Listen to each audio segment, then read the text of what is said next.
In the sky, gazing far into the night, I raise my hand to the fire, but it's no use, 'cause you can't stop it from shining through. It's true, baby, let the light shine through. If you believe it's true, baby, won't you let the light shine through for you.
In the sky, gazing far into the night, I raise my hand to the fire, but it's no use, 'cause you can't stop it from shining through.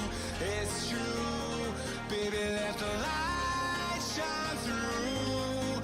If you believe it's true, baby, won't you let the light shine through.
Ladies and gentlemen, welcome back to CollegiateR6. It is playoff season, and we're in the Open League semifinals. We have a great game for you tonight. I am Jagged, and I'm joined by the lovely Chief.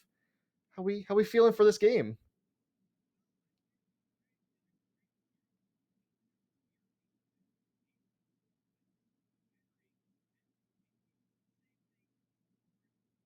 I may have done an oopsie with my VMix call. We had some technical issues earlier. I have now unmuted myself, so it's all been figured out. But to answer your question, my friend, I am doing wonderful. We saw Akron have a great series beforehand, going the distance, 3 maps, so they the same story between our two teams today, or is it going to be one of our rosters taking a 2-0? It's too early to tell, but what we can tell is our map pool today and what maps we're going to be having. Yeah, I mean, we have UAH going up against UNCC here in the semifinals of the Open League. We're going to be seeing Oregon, Cafe, and Clubhouse. Sorry, I got confused by the Akron sign right there. I didn't get changed over just right. But yeah, Oregon, Cafe, and Clubhouse will be our 3 maps today. So pretty standard map pool for these two teams. Very surprising. We didn't see Villa come out from UNCC. It's very interesting that they banned it, considering last time these two teams played, that was the map that UNCC was able to best UAH on. This is a rematch of week number 5 in the group stages for everyone that wasn't aware. And UAH took that series 2-1. So will it be another barn burner this time around, or is UAH looking to close it out in a quicker fashion?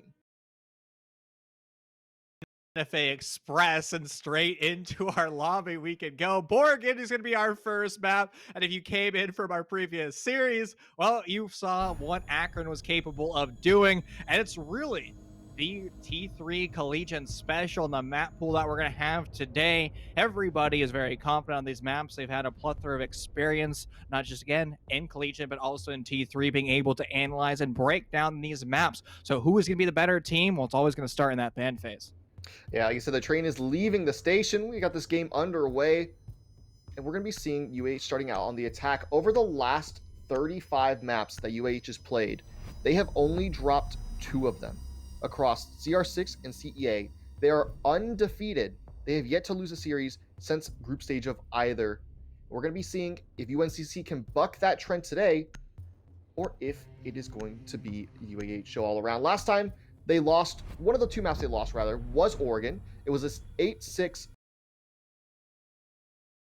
UNCC. Last time they played this map, they lost it 4-7 to the University of Georgia. I'd say University of Georgia and UAH are probably similar caliber teams, but what's going to be really interesting are these bans. So I'm just going to stop rambling about the maps, but a Ying and a Smoke ban. What do you make that, Chief? Wow, that is something I wasn't prepared for. We saw how oppressive IMAT was on Ying in our previous series, and while she can be oppressive, I'm not sure if it spawns a ban outright. You'd be better off bringing out a Jaeger and Wamai to directly counter that. Smoke, on the other hand, he's a staple of every single defense. He has, again, built-in time denial of 30 seconds, and also, we're going to see the castle get removed from that final ban. Quite an atypical ban phase, to say the least. But again, if we go back to our previous series, we saw that castle was a staple of the Akron Zips defense, able to expand their downstairs laundry room and meeting room, and it's really forcing Kettering into an awkward position. So if that's what that castle ban was designed to do, stop that style of play, I'm on board for it.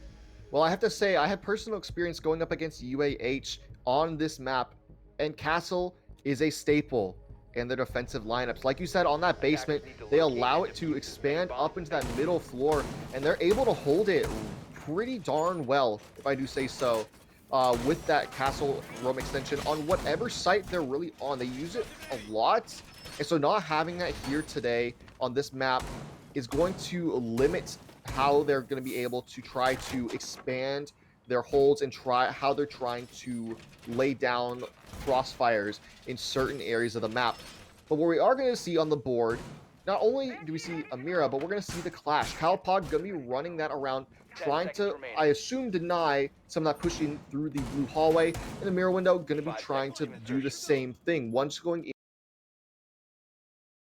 over on the freezer wall just to try to pin down 2 lines of entry into the bomb site, going to try to force your attack to move in either towards the back stairs or the main stairs. And it seems like it's going to be that option from that west side of the map. But again, you want to have real estate under your belt, and there's an operator in this lineup that's always going to hinder that real estate acquisition. It's going to be CollegiateR6 on that clash. Now, so far, she is tucked nice and neatly in bed over by the downstairs bomb site, and she's not going to have any impact other than removing some of that drone economy. She's playing aggressive on that Fraser stairs. If you can remove UH and all of that information, well, you can start to significantly nerf their ability to continue on grabbing that real estate. Yeah, and Scrupulous, he's on that Nomad. He's taking a little bit of damage already, but at 2 minutes and 19 seconds, all 3 of his air jabs have already gone out. A little interesting, and we're going to wonder where exactly he put those to be able to use them so early on. I'm assuming it's just for flank watch. I assume the back tower stairs and coming for a meeting roam. But he's actually sitting on main, at the bottom of main right now. They're looking to get aggressive on this main stairs execute. Perhaps, I don't know, there's still a few people there. Okay, there's 2 people there. You have your Capitan and your Nomad. Smokes go out. I assume that means someone's going to try to push up, but they're kind of just sitting there waiting for the defense to come back to them. But the Clash has been down from the backside. Attack turns at 20 HP, and there you go. He's going to finish it off with the Goyo shield. I assume the Lance blew it up. So good opening pick there from the side of UAH. You have to be careful around those Goyle shields. While they're a great fixed position that allows you to swing, they can also be your undoing. The same thing can be said by bad placements of your drones. You have to be with the position to get coverage from your fellow teammates. And unfortunately, it did not go in favor of Alabama-Huntsville, at least in that one temporary scenario. Now, both these rosters are temporarily at the same roster count, as we see one player down but not out in the position to be ready. Side taking this control, 416 in hand, isolated over and finished off. It's a FaZe Clan bolt action sniper rifle killer.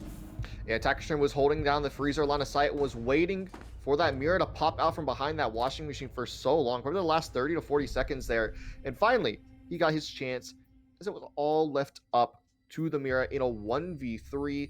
Could not do it. Great play from Candy Cane to rush in from the back and take the entire line of defense by surprise, since they had no pressure waiting in that pillar side because they had lost so many men already. It just allowed Candy Cane to kind of walk down the back stairs, free entry into the bomb site, and a good clean round from UH to start things off. We're going to have to see if that success is going to be able to be replicated. And Callie is an operator that doesn't receive a lot of love, because while she's great at removing any electric units on the side of the wall, you'd be better off bringing out any other operator. Now, Thatcher being banned, you can still accomplish the same goal with a Maverick by removing the top part of the wall and the bottom part, and then having the reinforcement fall away, or you can go for just to draw a nice circle and send a frag grenade down range, because at least you don't have a bolt action sniper rifle, because a rifle that has a 5x zoom in close quarter combat can be quite cumbersome to say the least. But she is good at destroying utility at range. But again, you find yourself in the same pitfall. Would you be better off bringing out the Zofia? It's all about that opportunity cost of utility.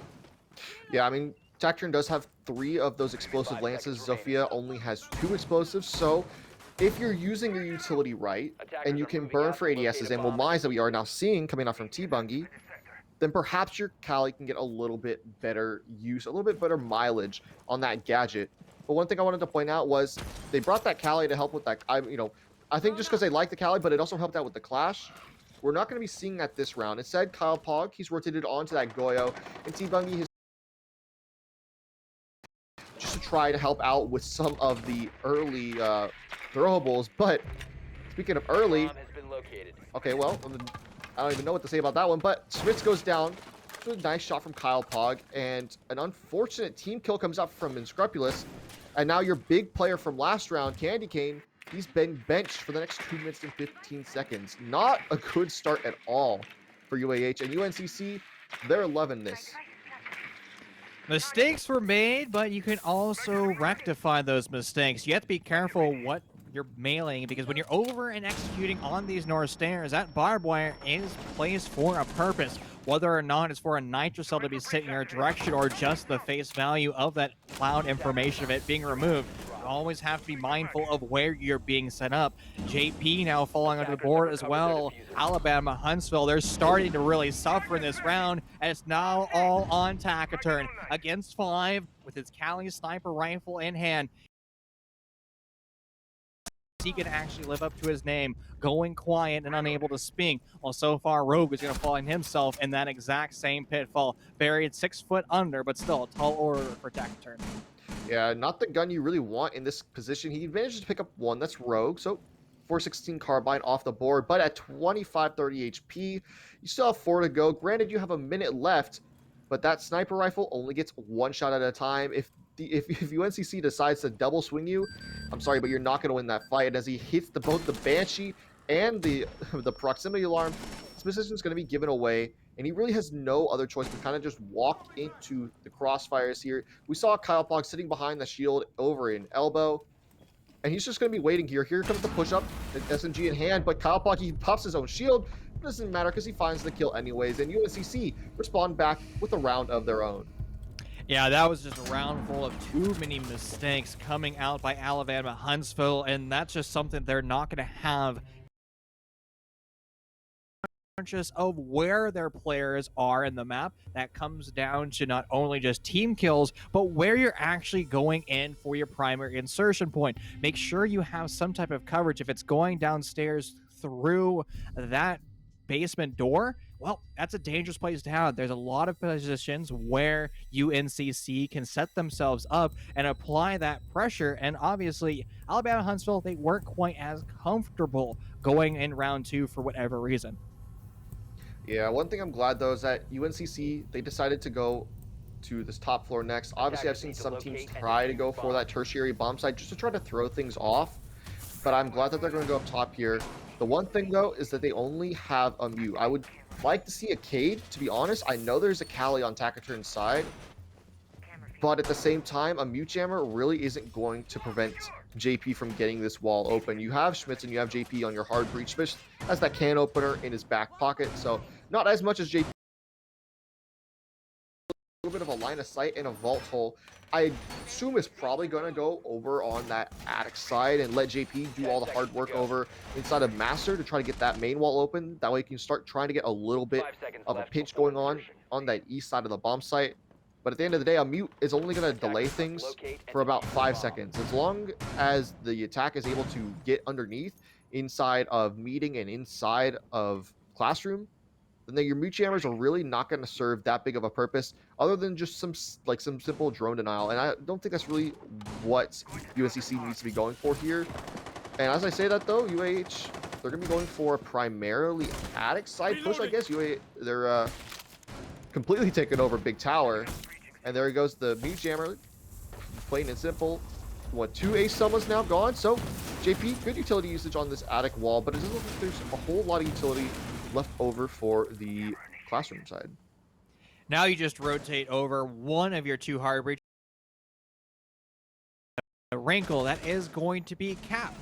With his pocket hard breach charge, not only will he be able to fry anybody with his flame asphyxiation bolts, but he can also crack open a wall with his trampoline looking hard breach gadget. But so far, Alabama-Huntsville is very focused on this north to south clear. But again, that south games wall is going to be so incredibly powerful because it allows you to set up that crossfire and really pressure UNCC in their own bomb site, forcing them to recoil deeper to the west of their site in positions they're not going to be so comfortable with.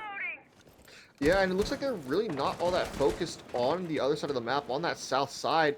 They're primarily only concerned about, about attic. I mean, you have 3 people stationed up here and a lot of utilities being spent trying to get control. But it's not going to matter because CollegiateR6's going to go down early, and as Rogue gets a second, is he going to find a third? Takes a little bit of damage, and there you go, the 3rd kill, and here comes the 4th, but no! Discrepancy is going to hop in and find the kill, but it's going to be all left at the Candy Cane in a 1v4. I have to say that's really all because of your complete lack of control on the other side of the map. C4 comes out, but it's not going to land its mark. Echo drones are stunning Candy Cane like crazy. And through the floor, Jabugus is going to find one on his own. UNCC with a convincing round number 3. Overemphasis of that north side of Addict for Alabama-Huntsville. They put all of their real estate, all of their man count in one fixed position, and you can see the power on why you don't want to do something like that. Jaeger can just swing, holding mouse 1, and with that wall of lead going down range, it's relatively easy for him to collect 3 bodies of members of Alabama-Huntsville, and just like that, the round has slipped away through their fingers. That's the power of rotating somebody over to the South games. Now you don't have 5 of your stack over to North. Now they're split up. And that pressure that we just saw Jaeger apply, well, because he's going to have a wall of lead behind him. If he wants to stay in that South pit area, well, he has to do that perpetually, because when that South wall is open, he's going to be unable to rotate back into dorms, at least do so safely. Yeah, I mean, just a complete lack of map control coming out from UAH, and it cost them, it just cost them an insane amount. It cost them 4 players, all dying inside of attic. I believe they were all inside of attic when they died. Yeah, because there was 3 up at the window side, and then you had your 1 player over by the breach still, leaving Candy Cane alone at your big window. I mean, I don't really know what UAH is playing with there. You know, I guess just try to flood through attic and just push the control. But at the end of the day, UNCC was just ready for it. And your Jaeger, like you said, just holds mouse 1. It's not the same as a Maestro holding mouse 1 with an all to 81 bullets. But that 416 carbine is going to rip through people nonetheless. And it looks like we're going for similar style of attack as we see 4 members over here at the small tower. You need to get dining bomb site. It is crucial. But one thing, though, is there's no one actually in showers at the moment. And if UAH recognizes that, maybe they get some early map control completely for free. We're going to see a large amount of impact grenades coming out by UNCC. This is going to be the best way at denying any of those west walls. So if a hard breach gadget, in this case it's going to be a Selma charge or a pocket hard breach charge, goes down range, well, Yeti, sitting over in showers, can be the first person to pull the pin of that grenade and really soften up all of that hard breach gadgetry. But actually, Alabama-Huntsville seems to be a little bit perplexed by the defense that UNCC has brought out, because the wall isn't fully quad reinforced or triple reinforced, the southmost wall of showers being left open. Actually, it's going to be that south wall open as well as the north wall of dining room fully cracked open wide. Entering in through small tower is going to be very dangerous to do, and just like pushing straight into that 416 carbine, coming out for Jabungus, once again being a big impact player alongside of Rogue. He's on that Jaeger, like we were talking about last round. Not the same player, but still the same operator, that 416 carbine, finding multi-kills per round. And that's your Zoe and your Dokkaebi off the board. So a lot of info off the board and a lot of destruction, as Smith is going to be put down on the floor by that Alta of Yeti. It's now technically a 2v5. And with a minute 12 left to go, we're going to see a pickup come out. But still, all of your control is still over here in small tower, and you don't have any other map control. This is round number 3 all over again, and UNCC is completely reading into this. Now, Alabama-Huntsville still has a sizable amount of utility to be safe and successful if they go for a bomb execute. You had full sets of smoke grenades, both in the back pocket of our ace as well as Capital, but those have just been fully used, so JP can walk into the bomb site. He is the holder of that diffuser, but he has to deal with the showers pressure. The swing on through, answered back immediately by that. In that no man's land, forcing Takaturn to go for the duels, but unable to beat out that TCSG slug shotgun. I love that gun so much, man. It's one of my favorite guns to play around with inside of this game. Even though it's not as strong as it once was, it did receive a nerf a long time ago, like a little over a year now, I guess, but was buffed back up just a little bit. Doesn't hit like it used to, but still hits pretty darn well, especially when you're clicking those heads. And UNCC, they're going to wrap up the trio of sites. Can they go for the world tour and hit number 4? They're going to be heading back to the basement with the Cade. And no Cali coming out this time. Actually, an IQ going to be coming out from Takaturn. It will be interesting to see if it's 6th. But no Cade, actually. It's going to be 6th picked away. No Cali being 6th picked into just yet. As I say that, no. But a Monty pick. Interesting changeup coming from Alabama-Huntsville. If we return back to round 2, they suffered greatly on their primary insertion points. And Monty is essentially a wall of pain walk into parts of the map that the defense is going to be holding. If we look at this bomb site at face value, well, the defense is going to put a lot of emphasis over into J bunker. We've seen it multiple times. This is now our third showing of this basement bomb site. It was being coupled by ADSs with my pancakes and that Goyo shield. Now, Monty, he can literally bypass all of that utility outright. He's going to have to stop at that Goyo shield because if it erupts in his face, he's going to lose a lot of HP. But again, his job is to expedite the attack. So far, Alabama-Huntsville is at least addressing the problems that they made in round 2 with the operator pick phase. Yeah, if we throw back to round number 2, we saw things open up with a very early kill on to Schmitz over in that tower side. I believe it was Kyle Pog on this Goyo once again. He was playing inside a big tower on that first floor. Managed to swing out that single door to the backside over on the north and found an early pick that was but traded out onto one of their own members. So instead making it a 3v5 instead of a 4v4. Really unfortunate. You're going to have to hope that Inscriptus doesn't find that early TK once again. It looks like so far so good as we hit 40 seconds in and we haven't lost any lives yet. No early engagements going on, but Inscriptus is already throwing out some early air jabs and maybe we'll see a repeat of round number 1. The problem is for Alabama-Huntsville is they're holding passive angles instead of actively directing or addressing that upstairs pressure. Now, it has all fallen away, but you still need to be that guiding force of that round, directing exactly where your economy is going to be placed, because now those passive angles have allowed UNCC to come back up that north stairs, and it's going to be Jabungus. He shoots away a drone, being fully alerted that Alabama-Huntsville now wants to push from that area. Yeah, and we now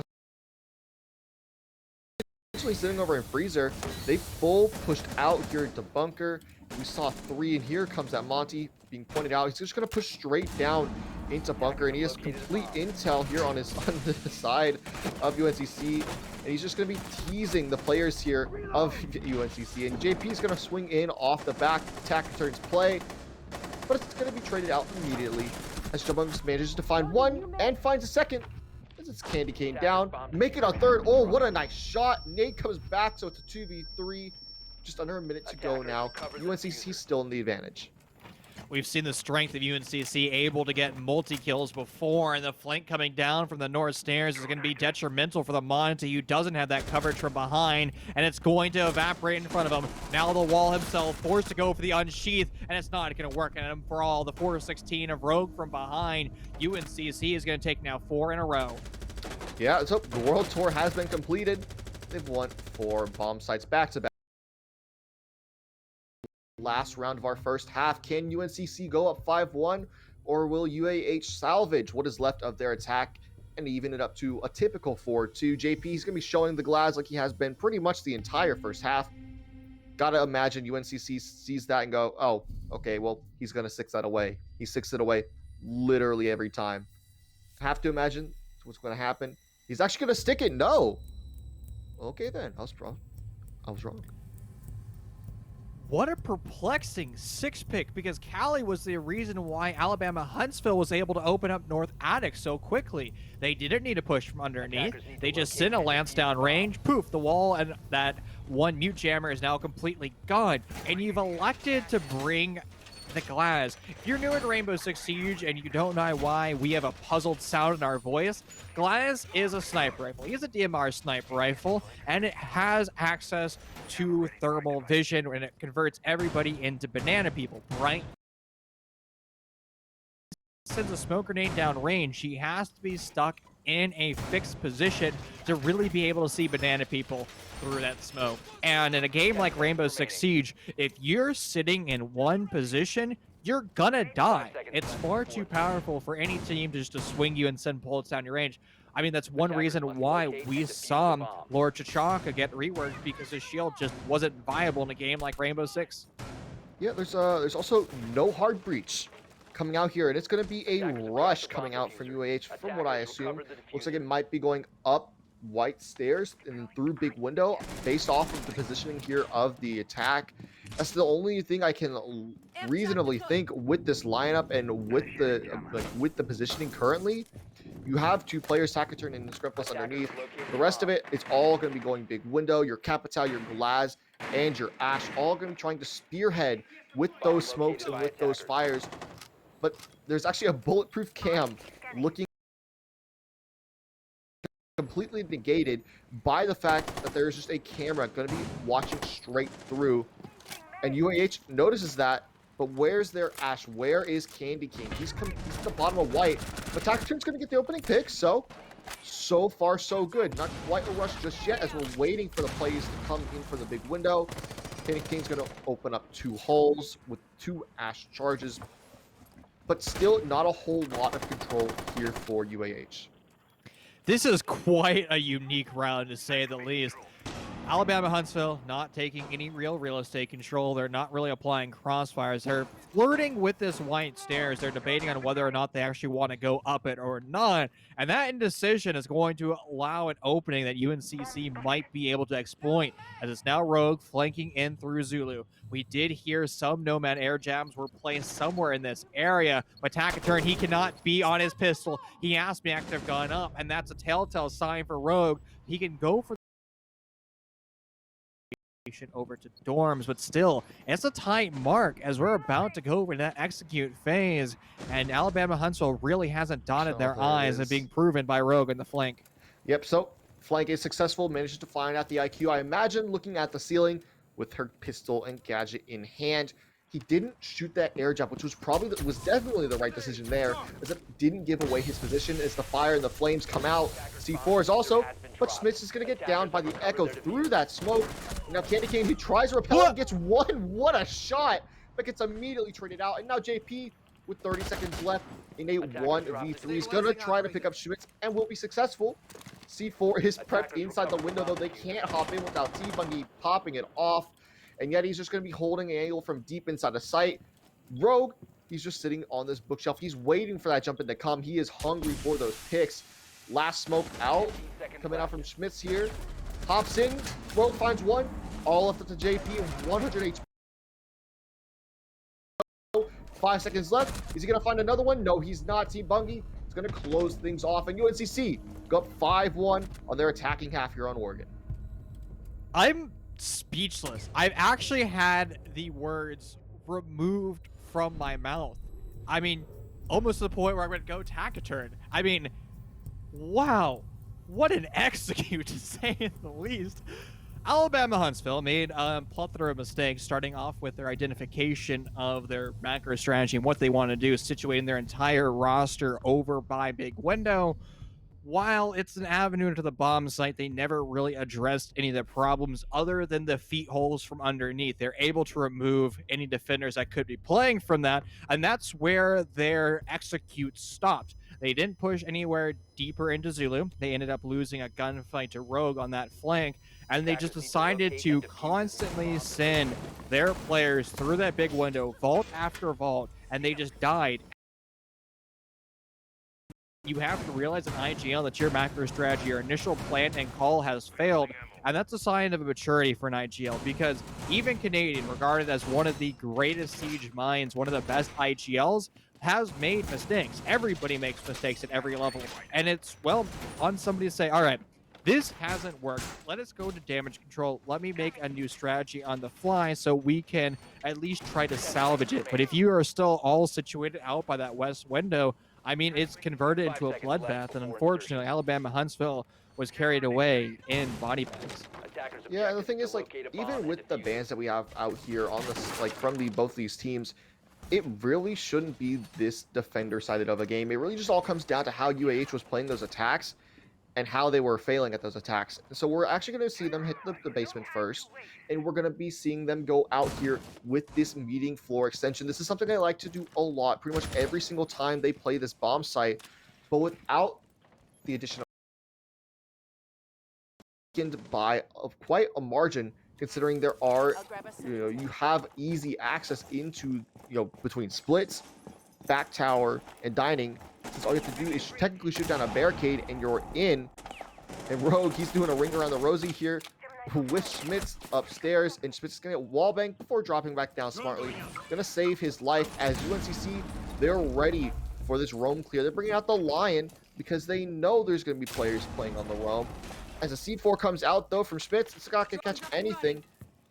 And now it's just the waiting game. Jabunga's still going to open things up on Inscrupulous. So Ella off the board, and another opening pick coming out as Kyle Pod swings in, finds one, takes some damage on the Candy Cane.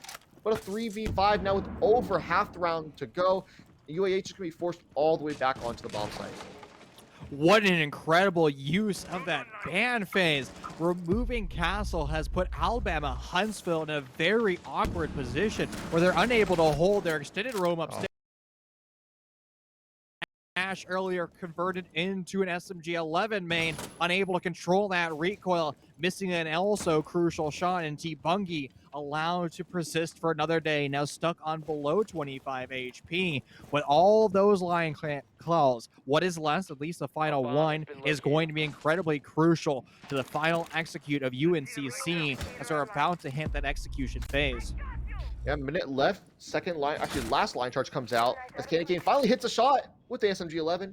Too bad though, it's on a Gemini clone. So nothing real gained from that shot there though. Managed to get a little bit of confidence back in himself, but as 45 seconds hits the clock, we're seeing UNCC start to wrap around the bomb site. They're beginning to be pushed in their pinch. So we see two players pushing in from Freezer. One was coming down the back and C4 goes out, but there's no one home. And it's a main stairs Freezer push with a late flank from the back, but I don't think UAH is aware of this. And JP is going to find one as Candy Cane actually finds another. So even things out. He finds one. Jabungus though on the trade, and now it's suddenly a 2v2. Was once a 3v5. UAH on the precipice of almost being able to win this round now. Taciturn has been instrumental. Now he's the only teammate left alive and standing. No more standing for him. UNCC, they had a large man advantage going into that execute. It was fumbled away as they go through the fatal funnel of that laundry stairwell. They needed to diversify that attack a lot more, coming in from a different angle, potentially the freezer stairs, which they would end up doing, but I preferred also that north stairwell as well. That would have been two members coming in through laundry, one coming in from the north stairwell and one coming in from freezer. It becomes a lot better when you're applying that pressure into the bomb site, but credit where credit is due. UNCC able just to use that final body count just to boy their way onto the bomb site, and we keep highlighting, you know, that TCSG and cumbersome and a clutch scenario like that because slug shots can be difficult to land. Yeah, I mean, it's semi-auto, so you can spam it as fast as you want, but you have a limited magazine, and compared to some of your fully automatic guns, your time to kill is a lot higher, especially if you're not hitting heads. And when you have, you know, technically it was 4 players pushing down those 2 staircases at you, but when you have 5 players overall, and you're in a 3v5, maybe not the exact gun you would prefer in that situation, though I can understand why he would want to run it over the AUG.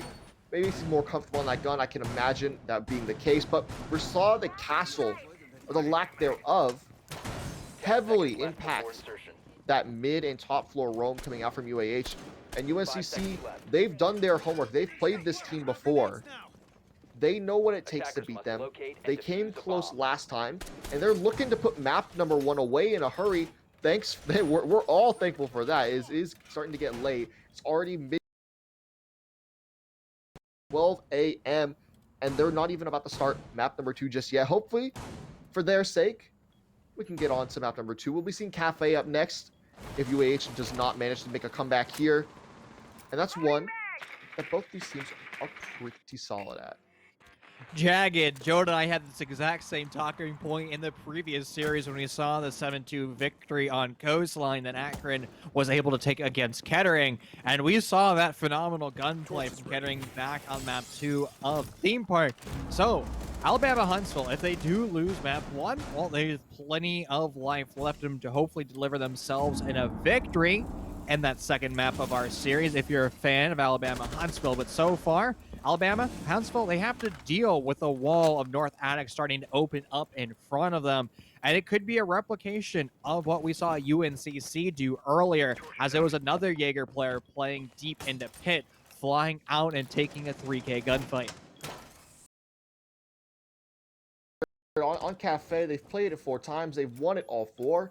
They had a 7-5 win over Miami, a 7-0 win over Georgia Tech, a 7-2 over Cincinnati, and a 7-3 over Ohio Northern. So it's not a map that they're uncomfortable with by any means. So if we do see that map 2 coming out rather quickly, I have to imagine that maybe they're going to be playing a little bit better in map number 2. Maybe they just needed a bit of time to warm up, and that's what we'll get inside a Cafe. But so far here on Oregon, it's not been awake. Attack during though, he's running the Ella shotgun, trying to play these close quarter spots. One does a lot of damage rather to Jabungus, but is it enough? Is this Ella shotgun going to be the ticket to try to win rounds here? I'm not sure if that's going to be the case, as he's getting marked, he's throwing some holes, but yeah, he will get a kill though, but not before Jabungus with the impact grenade evens things out. And with 40 seconds left to go, it's now a 3v4 for you. Iced up once again. This is match point for the attacking roster. The Alt is going to attempt to nullify that, but UNCC is going to retain that man disadvantage. An ill-advised swing in by T Bungie, and now it's a 30-second brawl to the death. Both these rosters the same count, 2 and 2 apiece. Now HP disadvantage in favor of the attacking lineup, and being stuck in a Malusi Wumbubs is a bad place for Jabungus to be in. Full audio cues for Alabama-Huntsville to go for the swing against, but now it's all on Candy Cane. The hopes of map 1 against this one SMG-11, bro. Yet he's starting to put the bomb down, fishing with a nitro cell. It will connect on the cross coverage, but we're now in a post plan. The swing out through, but the SMG-11 is blatantly better. Candy Cane, a 1v2 clutch, able to save the day and keep Alabama-Huntsville's hopes alive in map number 1. Yep, staving off the game of Cafe for just a little while longer. Managed to get that nice C4 onto the ill-positioned Zofia I believe it was down to about 25 HP already. Positioned himself over in that corner by that bomb chassis, just trying to hold a cutoff there as the plant went down. But unfortunately, C4 ripped and thrown, could not run away from that. And a good clutch there from Candy Cane, managing to stave off map 2. We are going to be heading back down to the basement. Is this going to be another round where UNCC does that flying V roam clear in 30 seconds? Or is UAH going to figure out how to adapt to this and maybe not go for as much of an aggressive roam? I will say that was 6 rounds in a row for UNCC, and 7 in a row is quite impressive. Thankfully, Alabama-Huntsville is able to apply the brakes enough. But here is the big question. Is it going to be that traffic control kicking in, or are they just going to continue on the downward spiral? Basement being shown once again, and UNCC's first attack here, well, that was quite successful. But when it came down to that final brawl on that bomb site, they were just able to use that man count against Alabama-Huntsville. And that's actually been quite a storyline for UNCC, as they're constantly able to get the attacking man advantage. And when it comes down to that execute, they start to make a little bit of mistakes. They're not able to refrag off each other as well, and it might just come down to the attacker's positioning, pushing in through fatal funnels. Again, when you're going for an attack, you're very comfortable going for dry runs of your clearing out the map. When it actually goes to that execute, it's impossible to predict exactly what will happen. Yeah, it looks like a very late reinforcement coming out from Candy Cane as he goes for that meeting hatch, but it may not matter right now, as we have Jabungus and Kyle Pog eyeing up the bunker, the blue bunker, as the mirror window goes out a little bit late from JP, spots out both of them, wants to go for that shot. And if he manages to find one on Jabungus, that is going to be huge. He and Rogue all game so far, 14 and 10 apiece. Absolutely massive players for this UNCC team tonight so far. You have to wonder, will Kyle Pog and T-Bungie show up in map number 2? So far, it hasn't really mattered here in map number 1 that they're not exactly pulling their weight, but they also really haven't died that much. As he said, we saw UNCC take 6 rounds in a row, and they were 6 pretty convincing rounds. You can hear the poor Maverick upstairs being electrocuted by the K-Claw up on this E-box hatch. Now that will alert Alabama-Huntsville that something odd is happening above them. They could launch one of the nitrocells sky high. CollegiateR instead is going to use his actual gun as an active contest on that hatch. As a full send in through J-Bunker, but Alabama-Huntsville will be better on that trade department. It's effectively a 2v4 as we currently see Jabunga's down but not out. The spray through the wall was just good enough and finished off by that nitrocell. It's now the players over by flashbangs go over by Pillar, but nobody is in that zip code, and still this mirror window being used against Alabama-Huntsville to great effect. CollegiateR falls. Yeah, and JP is going to fall to another nitrocell. So 2 nitrocell kills coming out here for UAH, and they're not done here on Oregon just yet. 1v3, make it a none v3. JP on his second kill of the round is going to find the last player. Make it 3-7 here for UAH. There are 3-6 rather for UAH. They're on the comeback, but will it be enough? Can UNCC find their final round here on the tertiary bomb site, or will UAH make a trio on their own? That round really started to degrade when we saw that 10 to push in through J-Bunker. We saw 2 members of Alabama-Huntsville UNCC instantaneously crumble to that pressure. That happened because they never really identified or addressed the problems with that round. It was the players sitting over at E-Box and seconds to go for that push. E-Box hatch would have been opened up. That means you're not going to be able to have a defender playing and swinging out that angle. Now you can focus a lot more of your attention over to the actual J-Bunker itself, as well as in Pillar. But if you start to move before that E-Box hatch has been opened up, well, you can literally see the consequences of that. Players being lost side by side, and a round that we've seen UNCC be able to win. Yeah, you mentioned the fact that they should have waited for that E-Box hatch to be open. I think a lot of that blame probably needs to go on T-Bungie. I'd say arguably not the most proficient Maverick player as we've seen. Maybe give that to somebody else on the side of UNCC. Took a little bit longer than what should have been needed to get that hatch open. As we're on the meeting bomb site, so we will have seen all 4 bomb sites here in this map so far. CC UAH though, they'd rather hit up meeting room. They want to stay away from that dining, and instead are opting to go for a little bit of an extension. You saw 2 reinforcements stacked up on that dining wall to small tower, and that's just going to be to try to hold a little bit more control and force UNCC to clear a little bit more of the map if they want to push in from that side. But it doesn't matter because it looks like they want to go for maybe a stage execute just based off initial positions. Stage executes are so dangerous, and it's going to find themselves in the exact same pitfall that they were on that J-Bunker execute back in the previous round.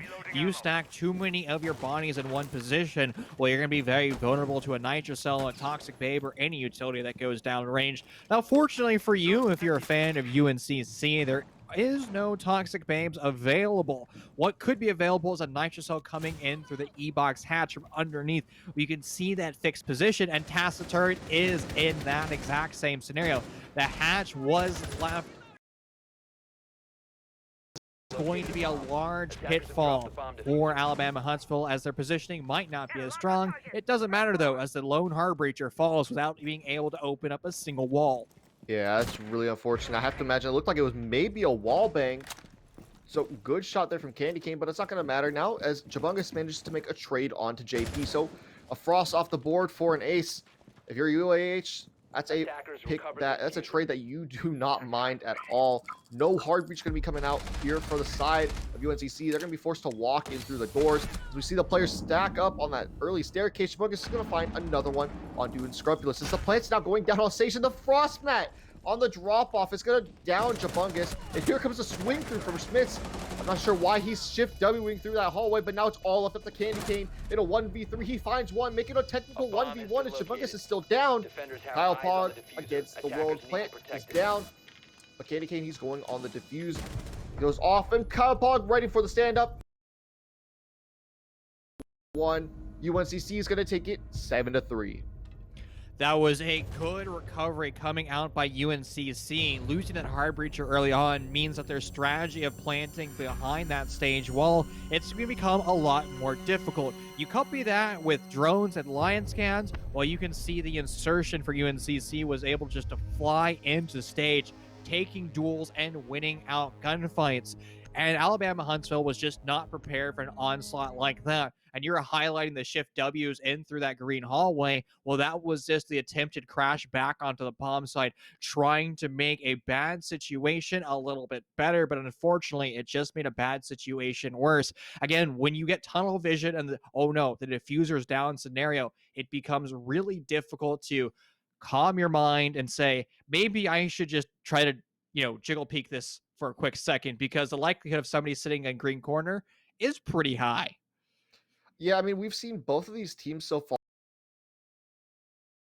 up a lot. UAH in their last few rounds on attack really were clumping together, and UNCC on their few attack rounds were doing quite the same. So it was one of those you should have expected moments that there would be multiple players in that green hall, especially even though you just downed one in a frost mat and one's going for the plant. You have to imagine that there's going to be at least one player protecting the planter and probably one player close by just in case. That's a fair point to make, my friend. We're going to dive over to a quick 5-minute break to allow our players debrief amongst themselves and prepare for our next map of Cafe. Don't go anywhere. We'll be back with you in a minute.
Ladies and gentlemen, welcome back to CR6. We're into map number 2 between UAH and UNCC.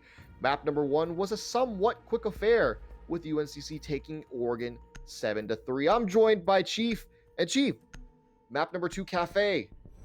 We expecting a 2-0 or do we think UAH might claw this back? I can tell you I was not expecting Iona ban at all. You can see that Rogue dropping the smiley face, or the frowny face, was not quite prepared to have his favorite operator removed. They're saying a misclick. I think that was an intentional target ban because if we go back to what we saw in our previous map, we saw some very unique, atypical bans coming on through. Ying was also one of them, but the other attacker ban was just about as normal as it comes with Thatcher, followed by Smoke, as well as Castle. Now, the same storyline can pan out for Smoke. So is that going to be a staple operator moving forward, or will it not be? Well, I mean, we did see we did see Ying leave that pool last time, but UNCC also had banned the castle in the last map. UAH did ban the smoke last time. I think there's room to stand on that and say they could ban it again. Will they? No. Instead, the Goyo is going to be going off the board. An operator that both teams used to pretty good efficiency, and just some extra shields no longer going to be on the board. I imagine that's to try to prevent a player from sitting in pixel. Just to just try to deter that a little bit more. You're going to have to use a little bit more utility. You're going to lose more than what you might gain if you're going to be sitting up there in pixel. But it's not going to matter though, because UAH is actually starting on the defense, and that castle back on the board is going to be played immediately. Well, no surprise there. Now, Castle as a staple, as we mentioned earlier, but the original iteration of the kitchen defense on the rework of Cafe. That's where you have your extension into Big Bakery. Now, we have seen that be quite a hallmark of a lot of rosters. The problem is you tend to need a deployable shield, which Ella is currently bringing, but you also need to have a Jaeger-Romai combination. Now, you can also bring in a Rooney Gate in as well. That will allow you to absorb some of that throwable projectiles, but you're gambling that the attackers aren't going to burn a drone at the same time. So it's quite a tango, to say the least, of how you're trying to bait the attackers into a certain attack scenario. But just judging by the reinforcements, the rotations being made, the west wall of Big Bakery, the north wall of Small Bakery or Wedding, it will indeed be these castle barricades on the extension. We've seen a lot of teams be able to break this, though, in fast fashion. If you do a top-down vertical clear and you isolate the rotations back to the bomb site, and then you go for either meat lock to execute. Yeah, I was gonna say earlier, they're going for that, like you said, their full bakery extension, and actually a little bit of a soft VIP extension as well. And honestly, I think pushing that white side of the map is going to be the play here. Don't really worry about trying to fiddle with what's going on in the bakery. Make your top down clear. Do it pretty quick. There's not a whole lot of roam on that mid-top floor going on from UAH. You should be able to clear it rather quickly, as T-Bungie is already on drone. Just seeing what's going on here in the immediate vicinity of that bar. Spots out there's nothing in freezer, so it's clear to drop. We can start hopping in here. But having that freezer soft may come back to bite UAH in the late round if they can't maintain control of the backside of their bomb site. Yeah, because we're highlighting that opening that could be behind. Well, VIP is going to alleviate that. Now, this is going to put in UNC. You're going to have to debate where is your best way of pushing, because you're going to have to find yourself in a minigame at every single twist and turn. And actually, if you're able to open up that red wall, you cut the entire bomb site in half, and that might be a free plant for you. But it requires heavily on vertical play. Now, since Alabama-Huntsville did not have any roamers upstairs, that vertical play can start now. No buck in play, but it's all going to be the shoulders of that sledge, coupled with those frag grenades. If there's any deployable shields, the one coming from Ella, it can be removed in swift fashion. And we heard two Selmas come out. I believe that was just to open up that freezer hatch, as it appears that they do want to go for this backside take. We saw Jabungus drop. I think that was, I have to say that was outside. There's no chance it was inside a freezer. By attacker turn, he's on the flank, or the attempt so far. just waiting for his time to shine on red stairs. And there you go. He dropped outside out of the dining window.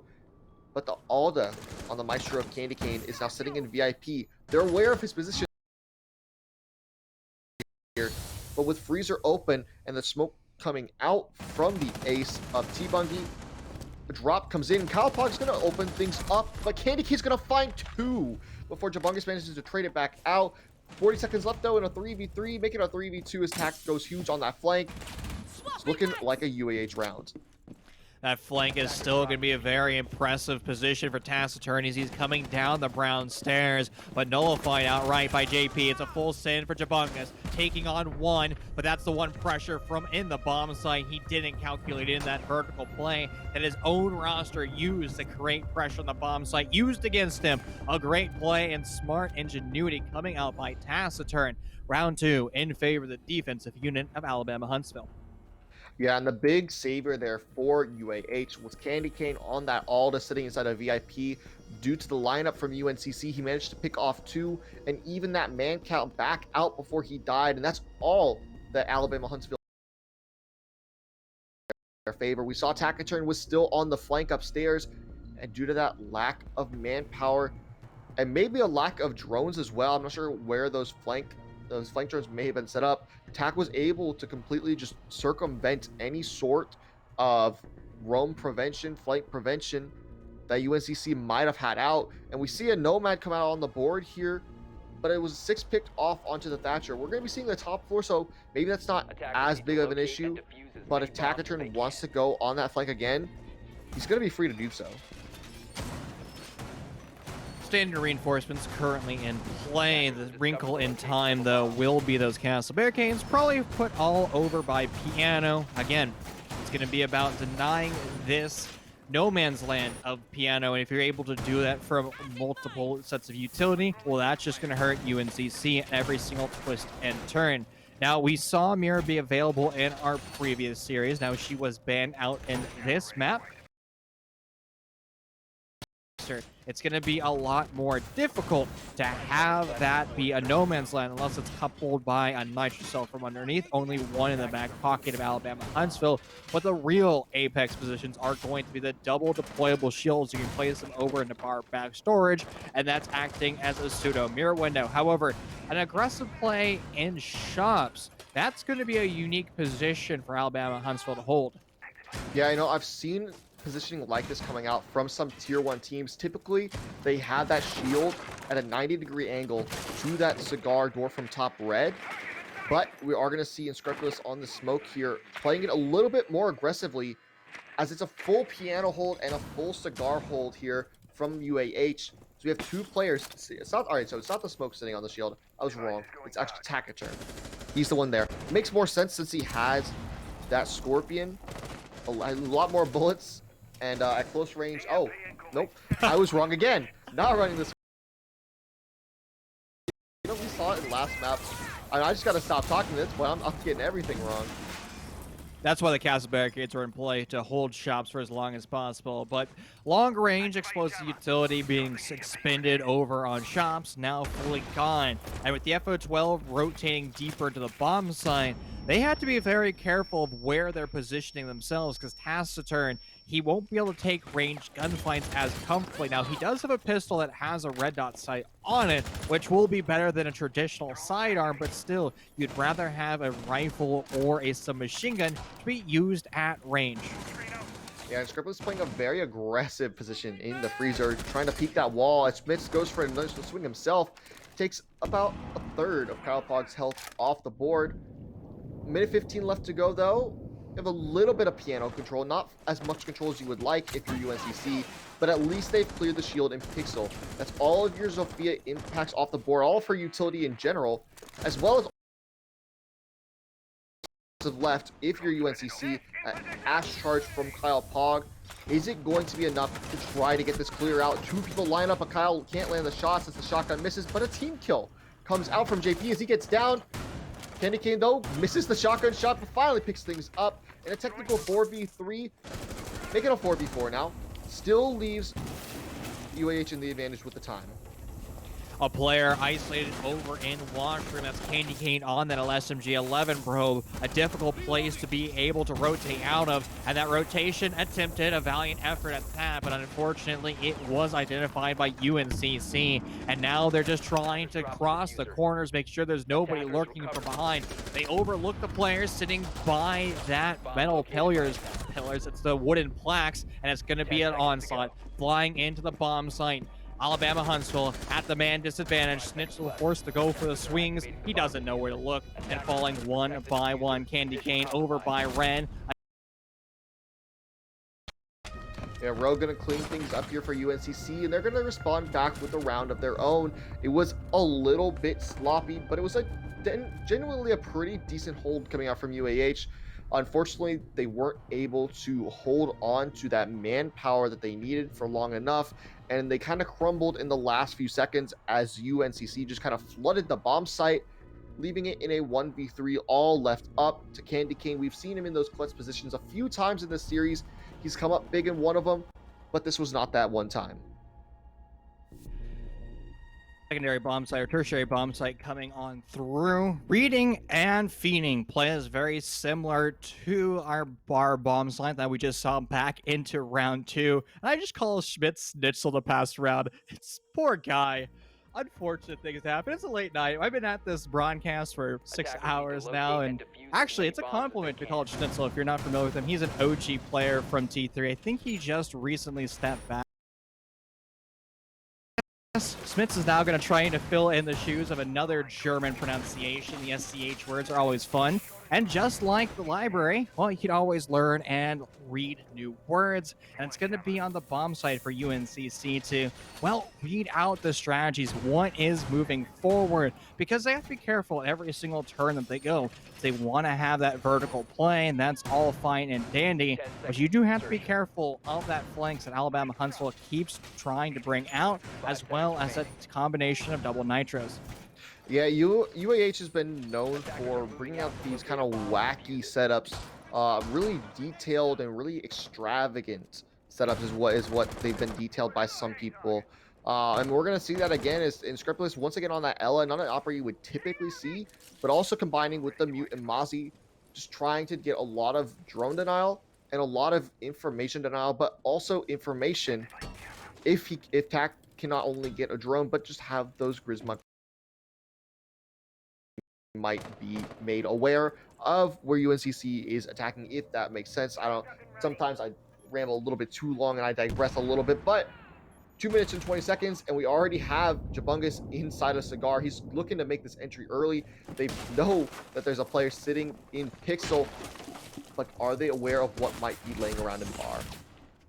And it's interesting that they're still double downing on this Ella use. They want to have that deployable shield in play. The problem is there are other operators that have a deployable shield. Maybe you bring out that Echo, and, well, that's still free information because Ella, while he does provide information, or while she provides information, it's still just temporary. It is an anchored position. It is stuck in a door frame where at least those Echo drones will be able to get you drunk. Now, Kyle Pong, he was trying to drone out himself as well as his teammates, but he wasn't quite prepared for somebody lurking underneath him from the hatch. Yeah, those are really nice shot, a bit of a needle thread there. Able to find off the Ash. And now JP, he's stuck between a rock and a hard place as he swings with a shotgun, but it's not going to matter. T-Bungie finds it first, but another C4 kill coming out for UAH here. They're getting real good at lining these nitro cells up. And a 2v3 now in favor of the UAH. Make it a 1v3 now. T-Bungie, he found one, but he's going to have to find 3 more. With a minute left to do it, it's possible. He still has some utility. Smokes in 2 Selmas to boot, but he needs to start looking for those kills now. 55 seconds. He's going to start droning things out. There's actually a player sitting in hell. Is he going to spot it out? It's the Jaeger of Spitzer. He has no clue. Spitzer's just going to be able to sit here undetected and wait for that drop. Alabama-Huntsville, they're going to retake that upstairs because they want to take that fight to T-Bungie. Well, that player who's sneaking up white is going to think better about that decision and fall away. We're so used to seeing attackers get droned out, right? Well, that Mozzie Pest will be able to do that. And the isolated position for that 416 to swing out. and it's going to be another round victory for Alabama-Huntsville. Yep, so no 6th round in a row run so far for UNCC. Unlike Oregon, they managed to chain 6 in a row before losing a second. UAH, though, they're going to find their second round a lot earlier than we saw in map number 1. And this may be a map where we see these two battling it back and forth, an absolute slugfest coming out here as one team cannot pull ahead of the other. All going to depend on this round number right here. Is UAH going to pull ahead by 2, or are we going to see the trading rounds go back and forth for the rest of this map? Thatcher being 6-picked away too. Very rare is he allowed in through a ban phase, and he's going to be 6-picked into a operator designed for flank watch. That's going to be quite unique, but actually it's going to work out well for UNCC. They might not know it, but the Cade was 6-picked back into the Ella. Now again, Ella,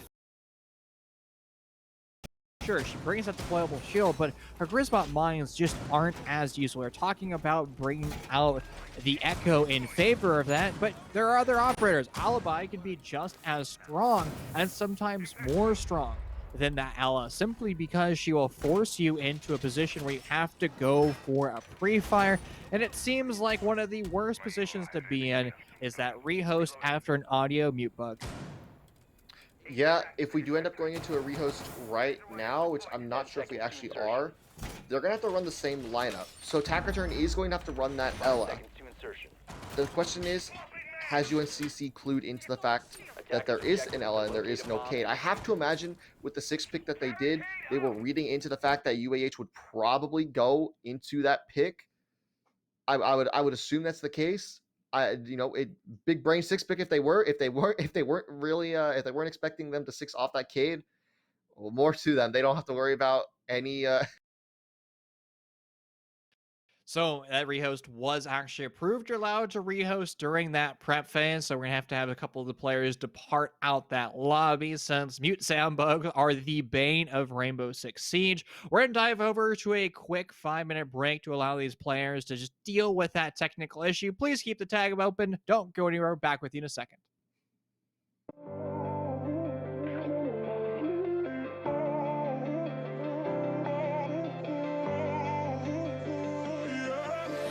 Ain't no love like a real love, but it goes so fast. All tied up like a captive. I'm on to you. Used to pay to my life, standing on rainbows, playing it cool. I haven't felt this in ages, and I know no patience. So won't you please stay a bit longer? You're making me strong. Stay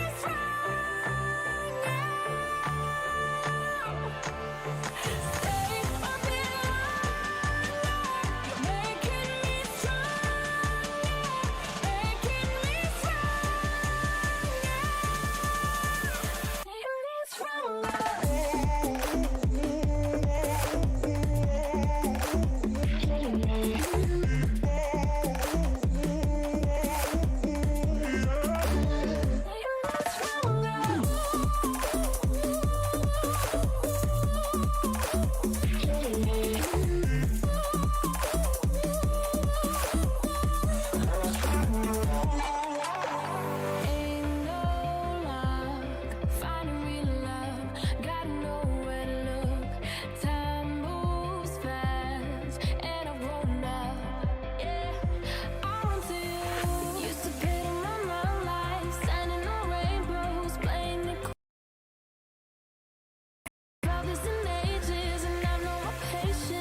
Just like the street lights lit this town, like a fire in a blaze, gotta burn it down. Can't be afraid to.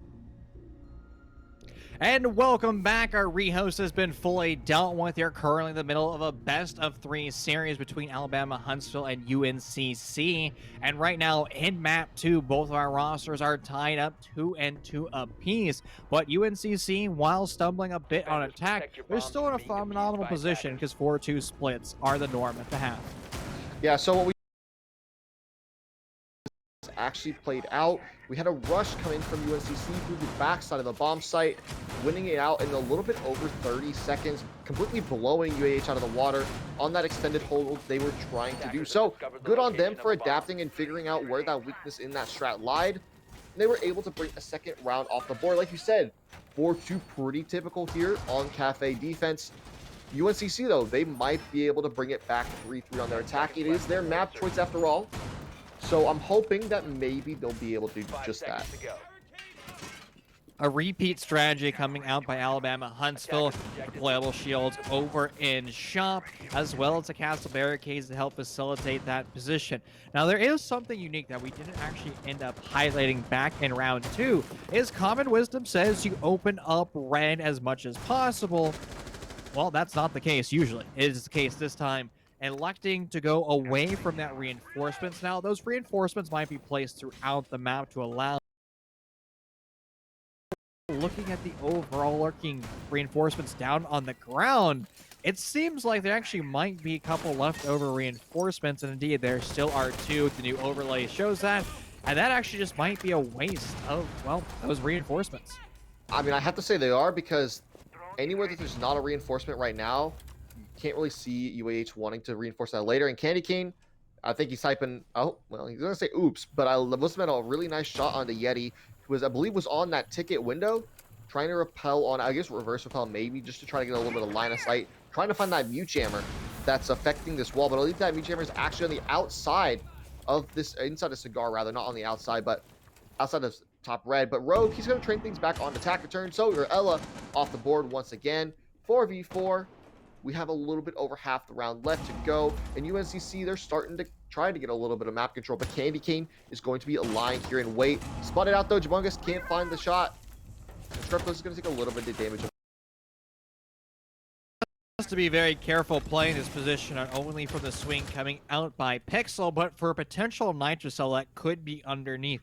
If Candy Cane was able to rotate on over, well, he can actually throw that Nitrocell through the slits of that floor, and it'll connect to anybody sitting over by shops. And that is currently where Jabungus and Road find themselves a brand new abode. A double bulletproof camera in the exact same spot as it was in round 2 is going to communicate everything to Alabama-Huntsville. Here's the thing though. Okay, so I was gonna say, why didn't Jabungus just like get rid of it with his impact? Obviously, T-Bungie, you know, you can knife those camps. That's what he's gonna do. But if you're so concerned about it, maybe you use that. You still have 2 ash charges, but you don't have a whole lot of anything else though. Kyle Pog's gonna open things up though onto Candy Cane. Walking up white, finds one. I'm not aware if he's aware there's one inside a freezer. He's waiting for the rotate to come out. And Scrupulous is actually trapped now in deep freeze. Jabungus gonna find another one though under Smits. 2v4, 2v3, make it a none v3 as T-Bungie and Rogue go huge. They're gonna win out round number 5, and there is the 3 wins for the attack. It's their map choice here, and UNCC seems in full control on this attacking side. And the defensive strategy for Alabama-Huntsville to bunker down over on the cocktail side of the map using that upstairs freezer as well as pallets as positions to swing from just really didn't work out for them in the end, simply because those air projectile Grismont mines coming out from Zofia, the lifeline itself was able to directly identify where Alabama-Huntsville is playing. And after that, when the attacking team has information and the man advantage, they're able just to start to go and fly straight into these engagements, win gunfight after gunfight. And it seems like Alabama-Huntsville, they're just starting to find themselves in the rut, and they're going to have to start to get out of that rut relatively soon, because this map, while traditionally, particularly in collegiate, Yeah, we have a little bit of banter going on between the teams. Always fun to see them get along and a little friendly spirit of competition there. But you're right. UAH needs to wake up soon. They really couldn't wake up on map number 1 until the very end, only able to string together 2 rounds before losing out map number 1. And it almost looks like they're in a similar position here on Cafe. This is a map that they are really good at. UAH has played Cafe 4 times in the last 35 maps. They've won it all 4 times. I mean, in pretty dominating fashion. I mean, their worst was a 7-5. I mean, it was against Miami, another decently strong team inside of the open brackets here in CR6 and CEA. But against some of the higher ranked opponents, they haven't really tested it up against. The highest ranked team of the 2 leagues that I have UAH playing up against, I would have to say, is probably Michigan Tech. They won 7-3, 7-3. Unfortunately, I don't know which maps. Would be great to know. But they really haven't. Running the playoffs here has been relatively easy. They had a bye in round 1, and then 2-0 wins versus UBC, UCF, and Cal in rounds 2 through 4. And now they're finally coming up against a real challenge here in round number 5, the semifinals. The only team inside of CR6 groups that gave them a run for their money. Now, there is going to be some money starting to run that's going to be from those nitro cells they collect any member of UNCC. It's going to be an awkward showing, to say the least. The nitro cell was below, but instead of using the nitro cell, it's going to be Candy Cane actually using that pocket SMG-11, and to great effect. That is going to be Jabungus now falling. He's been an instrument in so many of the UNCC attacks, and he's falling with all of his lifeline utilities still in that back pocket. That refrag will still come in that refrag window, and now it's going to be on UNCC to start that removal of the ceiling. Yeah, a really good pick coming back in the favor of UNCC, taking out the smoke of denying time late in the round. A C4 almost claims the life of T-Bungie. UAH being pretty potent with those explosive utilities so far throughout this game, both maps. But it's not going to land just yet. In another C4, their last one is going to go out and gain absolutely nothing. So, nothing quite yet, but Inscrupulous is going to get flung by an air jab. He tried to flank. You saw that almost come out. Could have been very successful if there hadn't been an air jab there. But Smits is going to find one onto Kyle Plog. So your Ash is now off the board. And Candy Cane, he wants to flank back up top. And there's nothing here to stop him. A 2-pronged assault of both stairwells right now currently being occupied by the last remaining SMG-11 pro of Candy Cane. Some awkward engagements from Rogue, eventually able to use his SMG-11 against Taciturn, but still Candy Cane is going to be one of the largest threats in this round. The air jab that was placed over by the white stairs has been fully shot away. T-Bungie, though, is now tasked with the most difficult job of any hard breacher, putting bomb site was completely vacated, and the same thing could be said for that white stairs. Candy Cane now has reconfirmed that upstairs sniping away a drone, and if UNCC is doing their due diligence on that flank watch, they should be able to identify that their flank is now fully compromised. T-Bungie is almost complete with that diffuser on the ground, and it's going to be now all him against 2. One of his targets is very lit, and he has found out exactly where they're playing. Over by the red quarter, nice flick for him, and now it's a 1v1. An SMG-11 bro against the AK-12. That's going to be a difficult gunfight to take. He doesn't have a lot of time on his side. Yeah, but T-Bungie's only at 1 shot from that SMG-11, so anything I think should down, if not kill T-Bungie off the rip. And here comes the swing. Candy Cane's going in for the peek, but T-Bungie turns away, but he knows where Candy Cane is now. Swing comes in, and he's going to land the shot. Candy Cane, once again, in the clutch situation, is going to come up big, and we're going to end this half here. Clutch there from Candy Cane, saving the round for UAH, and making sure that UNCC isn't going to run away with it just yet. When you see yourself in the dying seconds around like that with 12 seconds left on the diffuser, what we should have had happen, T-Bungie vaults over the couch and just prones. He's most likely going to die in that gunfight. He doesn't actually really need to take that gunfight. He just has to waste 3 seconds. You force the SMG-11 Pro to get aggressive and swing out more, and hopefully that absorbs that 3 seconds. He runs over to the diffuser, maybe that's an additional second on the clock, and then like that, you're able to take that successful round win. But a valiant attempt by both these rosters overall, but Alabama-Huntsville, a good read on that retake. It all really started with that attempt up the red stairs, getting air jabbed away, actually focused a lot of the attention over to UNCC, and they put their pressure there, but the real damage was coming up that white stairs. Yeah, unfortunately, Candy Cane was able to make that flank, really regaining control of the top. And I think one of the big things, though, was because of that time crunch, you allowed a UAH to double swing someone inside of mining. You saw the Jaeger and the Valk. If my mind is not if my mind is not forgiving me, I believe it was those two operators swinging into mining, finding one. Unfortunately, shots not being able to be landed by UNCC. And that's really ultimately what cost them the round. If you find that Valkyrie there, you don't just light them up, then that's a round one for UNCC, because it now becomes a 2v1 instead of a 1v2, and all left up to your player on 20 HP. Regardless, though, UAH clutched things up. Candy Cane, he's been going massive. He's 10-4 throughout this matchup, and he was the big clutch player in the last game, too, coming up with a clutch of his own inside of Oregon. UAH, though, they can't simply rely on one player. They need to have the rest of their roster wake up if they want to stay inside a cafe, and they don't want things to end too early. It's going to be defender-sided. At least that's the assumption to make. And UNCC upstairs on Barn, well, they're going to have enough of a foothold here on the west to hopefully absorb all of that time. But there is a slight strong suit to Alabama-Huntsville's attack, and that's going to be the early identification of that defender utility. You put that IQ scanner upstairs on that roof, and all of a sudden she can pinpoint exactly where everything is, and it can allow for a fast execute. Candy Cane on an incredible flick, a gunfight they had no business winning, and just a phenomenal showing of that mechanical skill, pure knee-jerk reaction, a successful opening for Alabama-Huntsville. I mean, he gets dropped to 30 HP, but it doesn't matter. He's going to fry Jabungus off the server. That's a great opening pick there, one that he definitely should not have won. But once again, credit to him, credit where credit is due. Absolutely amazing shot. And he's pushing in early and fast. He wants to get into this bomb site.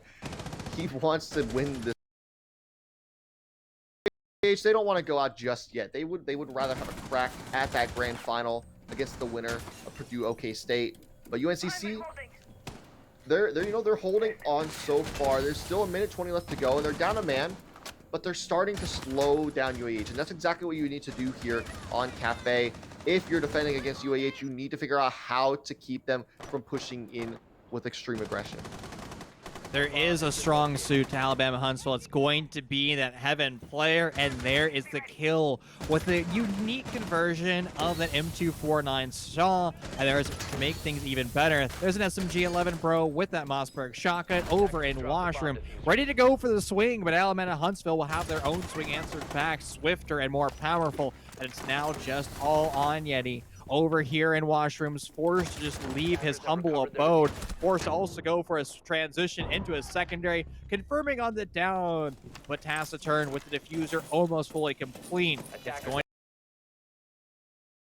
confirming exactly where Yeti is, and it's going to be the wallets flying through the wall, and Alabama-Huntsville will take the lead of map 2. Yep, their first lead since round number 1 of map number 1. They're finally gonna get things back, and I guess it's not. They had a lead earlier in this map. I don't know. Sorry, that's my fault. But their lead in the attack nonetheless. We saw 3 rounds on attack come out for UNCC. We could see the same thing come out here for UAH. We could very well see overtime if we start seeing this slog back and forth again. UNCC, they don't want that to happen. They'd rather take it in regulation and avoid a map number 3. I think, as would most people watching at this point. It is getting a little bit late, unless you're part of the True Gamer Hours. I can firmly say I am not part of the True Gamer Hours, so it is getting a little bit late here. But Taciturn, he's going to be bringing that Cali back out, and I think that Mozzie was actually managed to get 6'd into at that very last second. Yes, it was. Calpog going to be 6'ing onto Mozzie together going to be doing a lot of information denial. It's their only wall denial, so they're going to be careful about that. Cade is still on the board. Could bring him. I know there's a Cali, but I mean, I still think that's better than having a beat jammer. I mean, I would expect not to see the Cali. Now, we also saw her in map 1, so I guess I'm going to have to eat my words in that sentence. But still, Cali just doesn't provide that much. And, well, there she is, back again for Alabama-Huntsville. There's so many other operators I'd prefer in that scenario, but you're also talking about Mute. In high-level play, Mute is quite impressive. He can be quite a thorn in the side of attackers, and also in maps like we see on Clubhouse, you just don't expect to be able to hold any of the external walls. So you just put a Mute Jammer there to burn some of that attacker utility, because you know if you go for a bandit trick or even a Cade trick, you can just become far too lethal on limb and body. And I know Takaturn likes that Cali. He was playing it all over Oregon. Oregon isn't really a map that Cali is extremely good on. And Cafe definitely isn't a map that Cali is good on really at all. But Tak's going to be running it nonetheless. Even though they do have Thatcher available, they're going to run it just because they feel like it. And it looks like they've completely isolated this White Hall. They want to go for a freezer side push. Candy Cane, aware that there might be someone on those pillar stairs, is going to be very cautious of what's going on. But no, he's actually going to get down, looks away at the wrong time. Opening pick comes out for UNCC. That's a very good pick to have if you're the defense here. Jabungus was lingering over in that VIP area coming up from the brown stairs, and while his position was alerted, more members of UNC was found outright, 2 of them just falling onto the onslaught of Alabama-Huntsville, and now the bomb site has been fully compromised. It was compromised by the creation, exploited by long angles. Now 2 members of UNCC left alive and standing. Now all off one. Halpog nowhere near his bomb site, completely missed drone. He's just going to try to have perfect drone discipline, not sniping it away. But again, it's all purely in vain. And Taciturn holding that tight angle of light. Whether or not he knows the position occupied, it won't matter. He's able to pull the trigger on his bolt action sniper, and that's going to be another round victory for UAH. Yeah, I mean, they're up, what, 5-3 now here on attack. They're looking to bring this into map number 3, and they're only 2 rounds away from doing it. UNCC needs to go flawless here through the rest of their defense to avoid overtime. Otherwise, we could be seeing Clubhouse in our near future. We're going to be moving on to Reading and Fireplace. UNCC noting that Kitchen is not the right play for him just yet, as was Bar. They're going to keep things going. One of those where you just kind of keep the mentality together. Don't try to repeat the bomb site. Just let the pace flow, let the game flow. Move on to and hopefully try to pick up a win on a different bomb site.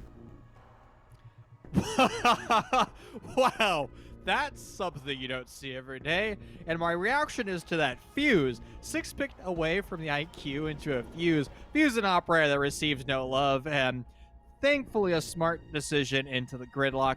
Fuse is just too risky to bring out. Sure, his cluster charges of hockey puck grenades can be great at softening up a bomb site. The thing is, you physically have to put your charge on the ceiling, and that is just asking for death. It's a single nitro cell, but when you hear that audio cue of that charge being placed on the roof, well, you can just start to spam bullets upstairs, and when their head is looking at the floor, basically it's vulnerable to random bullets flying through, and then you can just lose your life to something absolutely ridiculous, and a much smarter play coming out by that gridlock. I'm actually always a fan of gridlock on Cafe, and it has to do with of her track stinger. Compared to an air jab, when you hear a track stinger being shot in this map, you can hear it from just about every single position, and that just has to do with the structure of the stairwells. So if you throw one of the gridlocks on the red stairs, you can hear it all the way from piano being meleeed or shot because everything is just so open. Yeah, you make a good point about the track stingers, but I just want to point out that Meat Jammer and Freezer, there's no way that covers piano wall, right? It's so far away. There's no way that covers. It's a meter, and I think that's just the meter mark. Now, if you go to, like, since the radius or diameter, you might be able to place your thermite charge on the wall, or if you had a Habana for say, you could definitely do a 1x2 configuration, open it up. And again, the whole idea behind this is to make sure you don't have it get exploded by some type of device. I mean, that's fair. There is no Kali on the board this time, but we do have a Zofia and an Ashe for a little bit of explosive utility. Someone on the skylight to just chuck an impact in. It looks like it's already been taken care of, though. I couldn't quite tell from that angle. But JP ready to throw. Hey, okay, yeah. So, wow, yeah, you're right. That we'll actually get that. So that's good game knowledge there from them. I wasn't aware that the radius was that big to stop some hard breach. But I was wrong once again. A common theme throughout this matchup, it seems. An impact grenades coming out. Only one left. So JP, if UAH can get that meat jammer off, they finally noticed out on Tam. And Candy Cane, he's over inside of Nubalk, and they're gonna try to get it off. They're wasting so much time though. This is a meeting, or sorry, meeting. This is a reading bomb site, by the way. UNCC is wasting so much of UH's time up here on this top floor, and 2 kills go back and forth. And it's just trades. Honestly, it's just a lot of trades right now. Candy Cane's down on the floor, but now it's a technical 2v2 as UNCC is starting to fall by the wayside. Members of both of these teams have lost their lives. Now Candy Cane can join that. He called in for the res, but unfortunately his friend Taciturn has lost that life, and now it's all on Schmitz, who's unable to convert anything beyond that. The yellows in this lobby, as well as these SMG-11s, have been so powerful, and it just shows the power of this tertiary bomb site. The ability to absorb time is the key to all aspects. Yeah, so, I mean, great play upstairs coming out from UNCC. They were able to waste so much time and just hold on to those frags and hold on to those trades as the gunfights came back and forth through that bar, freezer, piano area up top. And, you know, ultimately they had that man advantage to where they could trade back and forth and allow that man advantage to work in their favor. Because ultimately, if you're up by 1 and you trade back and forth with the other team, you're going to win at the end of the day because you still have a body on the board, and they do not. That's exactly what we saw. So finally, a defensive round comes out from UNCC. Stop the bleeding. 5-5. That's a refreshing 6-pick to say the least. Buck was a staple of cafe offenses for the longest time. The moment he lost his frag grenades, his pick rate just absolutely slammed down into the ground, and he's still very viable, whether or not you're going for downstairs in kitchen or still upstairs in bar where we currently find ourselves residing in. You have an execute in through the hell door into reading room. Now you can start to really remove the majority of that ceiling or floor over by the east side of the map, known as Cocktail. Back in the day, his frag grenades would collect players sitting over by the bars and Cocktail, known as C1 through 3. One starts at the north, and then the third one starts at the south, and that basically means that if there's a Maestro in that spot, he's going to find himself in a very bad position with his kneecaps being removed by fragmentation. And I want to bring this back to the operator bans, because we saw the Yana get taken, and that's allowing them to take, or allowing UNCC now to start taking a lot more bulletproof utility. Because if you had that Yana over the Zofia, you would have one more explosive. And, you know, I know one doesn't seem like a lot, but inside of Siege, with the bulletproof utility that we have, one explosive could mean the difference between winning a game or losing a series. Meanwhile, though, Scrumpus on this buck is going to start bucking below and looking for that Maestro Kyle Fog. Just a little bit of chip damage to the floor onto him, but can't find anything just yet. Knows there's players around him as he starts spamming through the wall, trying to figure out where he might be getting flanked from. But it's going to be T-Bungie underneath, with Candy Cane trying to support the buck of Unscrupulous. The thing is, T-Bungie has no hope of rotating out of dining room unless he collects every single member of Alabama-Huntsville that is currently trying to find him and put him in that 6-foot grave. That top hatch over to his left, well, that is left soft, with one of his friends trying to open that up. But now with Kyle Pog on the ground, down but not out, that's going to become a lot more difficult to have happen. Yeah, so technical 5v4 and almost a 5v3 as the Scriptless is going to find Yeti on the white stairs, not even the person he was going for. They get a technical 5v3. T-Bunky needs to be careful with his life now as he is playing with fire. Scriptless might be getting on a heater now. This Jaeger is going to try to remain vigilant, but still find some frags as Rogue is going hunting, but there you go. T-Bunky taken out by Scriptless the Buck, once again doing work, and here comes the swing, and no, Scriptless is gonna find 4! UNCC, what are you doing? You're just throwing away your lives. Jabungus goes for the swing, no ace, it's denied. Jabungus manages to find 1, but in a 1v3 with 40 seconds left, full HP against full HP, he's gonna find a second, so it's a triple on him, but he's gonna have to ace clutch to win this round to even things up. JP's alone on the top, but he needs to plant this bomb. Jabungus, though, he's waiting. He's going to find 4. No, Candy Cane reads the position, and UAH on match point. Well, quite a turn of events to say the least. The powerhouse and the dominance of frags really being shown in that round. Buck was so oppressive, but he's also gifted far too many kills. Members of UNCC, they wanted to stop the bleeding, but the only thing they did was open up the wound more, just trying to bottleneck down those white stairs and getting caught off on bad rotations. As you highlighted, are moving over to match point. This was Alabama-Huntsville's map pick, and they're showing their dominance, and well, that's to be expected. Now normally in Collegiate we see the exact opposite of that, but the T3 is going to be the primary driving force so far in this round. Cali briefly being shown, but there's that 6x6 pick into the Thatcher. Yeah, I mean, one round away now from bringing us to Clubhouse. Will we need the decider, or can UNCC claw it back to 6-6? But it's a question of, are they going to let UAH get this aggression going again? Are they going to let them flood the bomb site once again? Last time we were here on the kitchen, UAH kind of just took things by force over between Red Hall and Bakery.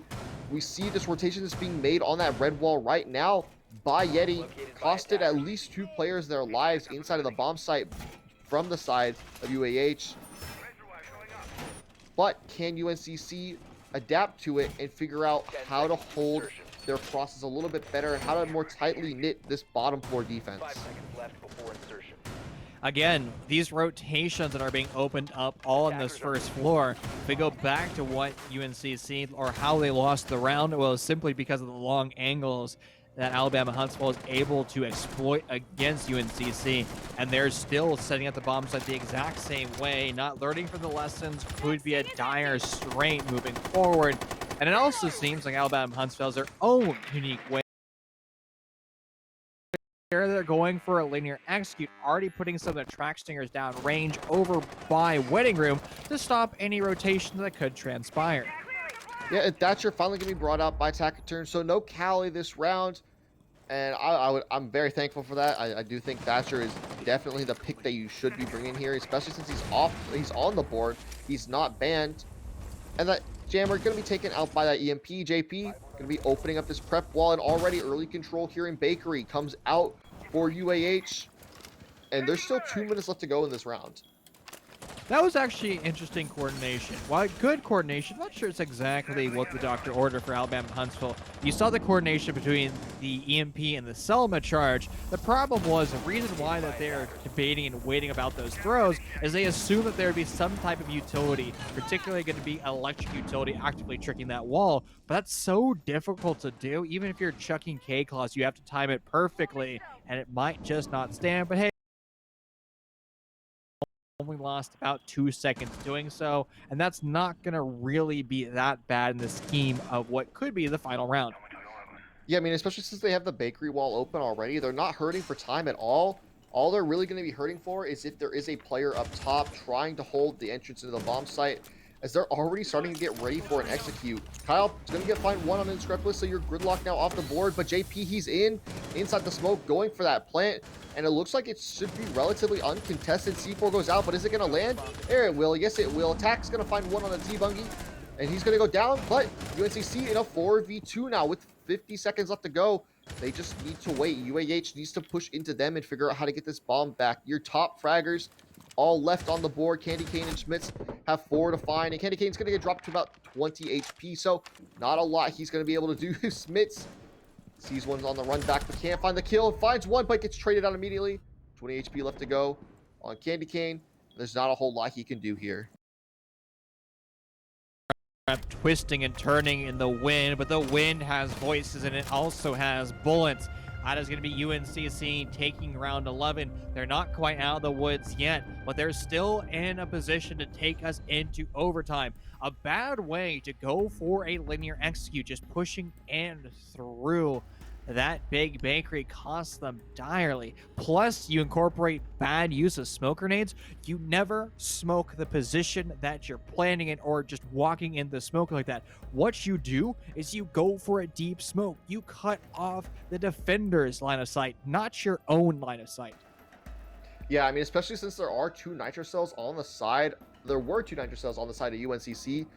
They can just chuck them out, and since the smoke is smoking the default plant spot, you have to imagine that's where the plant's coming in. Obviously, it could be going in somewhere else, but that's your best guess location since, you know, if they were trying to play on that bomb chassis, maybe there's a line of sight there. Kind of misplaying that a little bit. Unfortunately, it cost them the round, and now UNCC 1 away from tying us up and sending us to overtime. And they're going to be trying real hard. It's going to be interesting. What bomb site do you think we're going to be seeing next?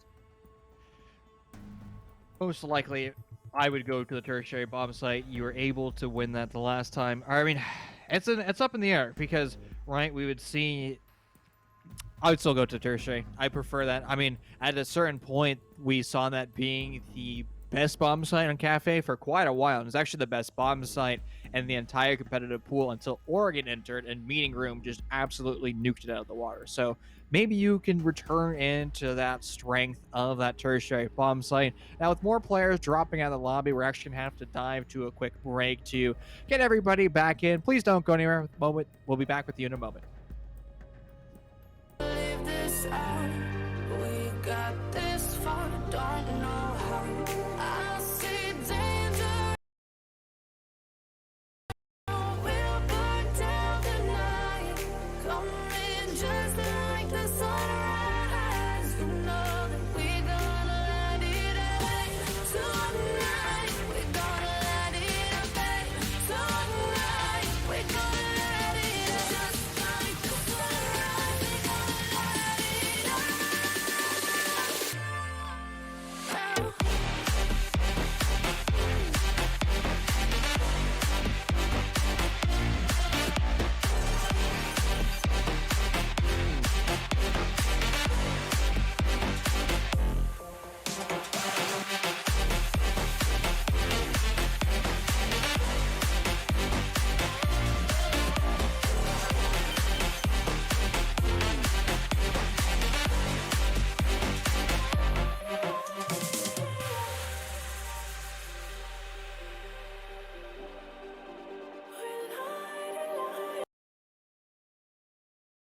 Spark that's breaking out.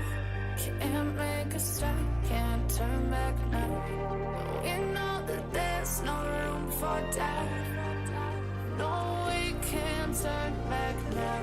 I see danger in your eyes. They know we'll burn down the night. Coming just like the sunrise. You know that we're gonna let it away. Tonight, we're gonna let it away. Tonight, we're gonna let it away. Just like the sunrise, we're gonna let it away.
Hello and welcome back to Cafe. We currently find ourselves on match point as it's Alabama-Huntsville. They're currently leading this map. Now, this is map number 2. And if UNCC is able to take this back, they could be victorious in 2 maps. However, the way Alabama-Huntsville has been playing Cafe, it is looking like they are going to be delivering us into map number 3. Yeah, so the big thing here is UNCC is on their defensive half. They need to make it go 3-3 in order to bring it to overtime. They do get defense once again inside of overtime. Starts on the attack. They theoretically should be at the disadvantage going into this OT side, but with how this match is played out, I feel like anything is really possible at this point. It's all going to come down to this round right here. Can UNCC figure out how to keep the aggression from UAH away, or will Alabama-Huntsville prove victorious here on Cafe and bring us to Clubhouse? Well, you're talking about anything being possible. UNCC has said, you know, we don't even want to bring out the tertiary bomb site, which they did end up actually winning. They're going to say, we're going to throw everything to the wind and bring out the quaternary bomb site, mining and dining in favor of reading and feeding. Now, there's 2 ways that you can look at this approach. One, you can try to mix up your opponent's strategy so much to a bomb site that they're not prepared for, or you can just do something that is so out in left field that if you don't know what you're doing, the attackers can never know what you're doing. I mean, that's how the saying can't predict what I'm doing. So I mean, I think that might be the mindset that UNCC is going for here with this round. And I mean, if they're throwing everything in the kitchen sink out to try to bring this to overtime, you know, good for them. They would rather not play map 3. I can completely understand that with how late it is there for them. They don't want to be playing this till 2. C4 comes out, but unfortunately, not going to land its mark. Smits was a little bit too aware for that C4 to come to be ready. And as the sun comes out, it's not really going to do a whole lot, but the shield inside of tarps will be dropped. And now UNCC is going to lose one of their own as Candy Cane inside the ticket is going to pick off Rowe. One of your best performers here inside a Cafe for UNCC is on the ground. And now with the man advantage, a match point on the line, UAH is looking real good, especially with Candy Cane picking up 2. That evolution is getting stronger. Alabama-Huntsville learning to walk and straight into the running. They can start to slow down their attack and continue on this vertical play. One of the problems with this quaternary bomb site is that fact that the attackers have piano in such a fast manner. You can try to replicate a strategy very similar to bar or as well as reading room, but eventually all those strategies have the attackers getting control of that upstairs, and it seems to be the exact storyline so far. Now, attempted refrag will be successful for UNCC, but still, with more members starting to fall, Alabama-Huntsville still driving this car in perfect fashion. Now just Kyle Pong going for the swing over in red 90. He swings, but straight to his death. Yeah, and that's going to be the round for UAH, and we're going to have the full 3-map series, just like when these two played in week number 5. UAH wins Cafe, a score of 7-5. We'll be seeing Clubhouse pretty soon, so a good game out. And Schmitz, he's pointing out that a lot of people, it is my finals week. I am lucky enough that I'm done with my finals, but Smits obviously is not done with his final, so really unfortunate for him that they're going to be having to play for another hour. And, you know, with a final at 11 a.m., it's just under 11 hours from now. So pretty tragic. I have to leave at 5 a.m. to go play with some race cars. So, like, we should all expedite this game 7-0. All jokes aside, though, we're all here having a good time, and that's the best part of Rainbow Six Siege. We want to have competition. Another aspect of competition is being prepared and ready, and that means we have to give our players a 5-minute break. Don't go anywhere. We're back with you in quite a jiffy.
Ladies and gentlemen, welcome back to CollegiateR6. We're deep in the heart of this playoff game between UAH and UNCC. One of these final at the end of the day. One of them will be going home. Map number 3 is on the docket though, and it's Clubhouse. Chief, how do we think map number 3 is going to play out?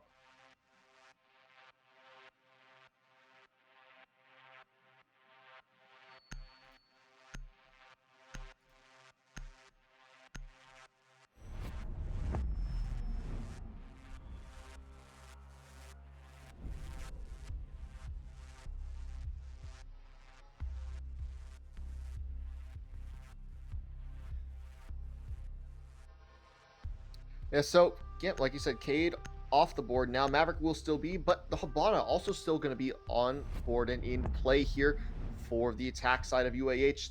It's going to make attacking basement that much easier, since UNCC will likely not have enough impacts to counteract all the Hibana pellets coming out on that kitchen hatch. Should be pretty easy for Alabama-Huntsville.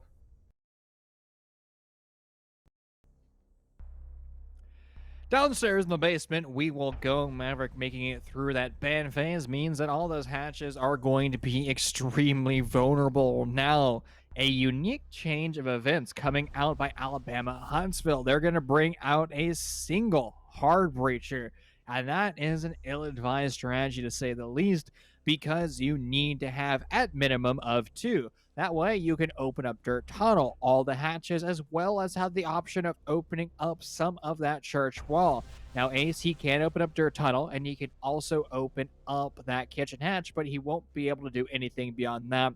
A sensible 6-pick into that Hibana for Candy Cane, and we've even seen all those Ash mains forced to play Hibana. Look at Shaiko, for example. Arguably one of the best mechanical players currently in professional Rainbow Six Siege, and he sometimes has to play a hard breacher. Yeah, I mean, Candy Cane. I've never seen Candy Cane and Shaiko in the same room, to be fair. But have you ever seen any of them in a room, period? I have not. That is also true. I've never seen any of the UAH players in the same room. So we'll have to see if they can manage to pull this attack off.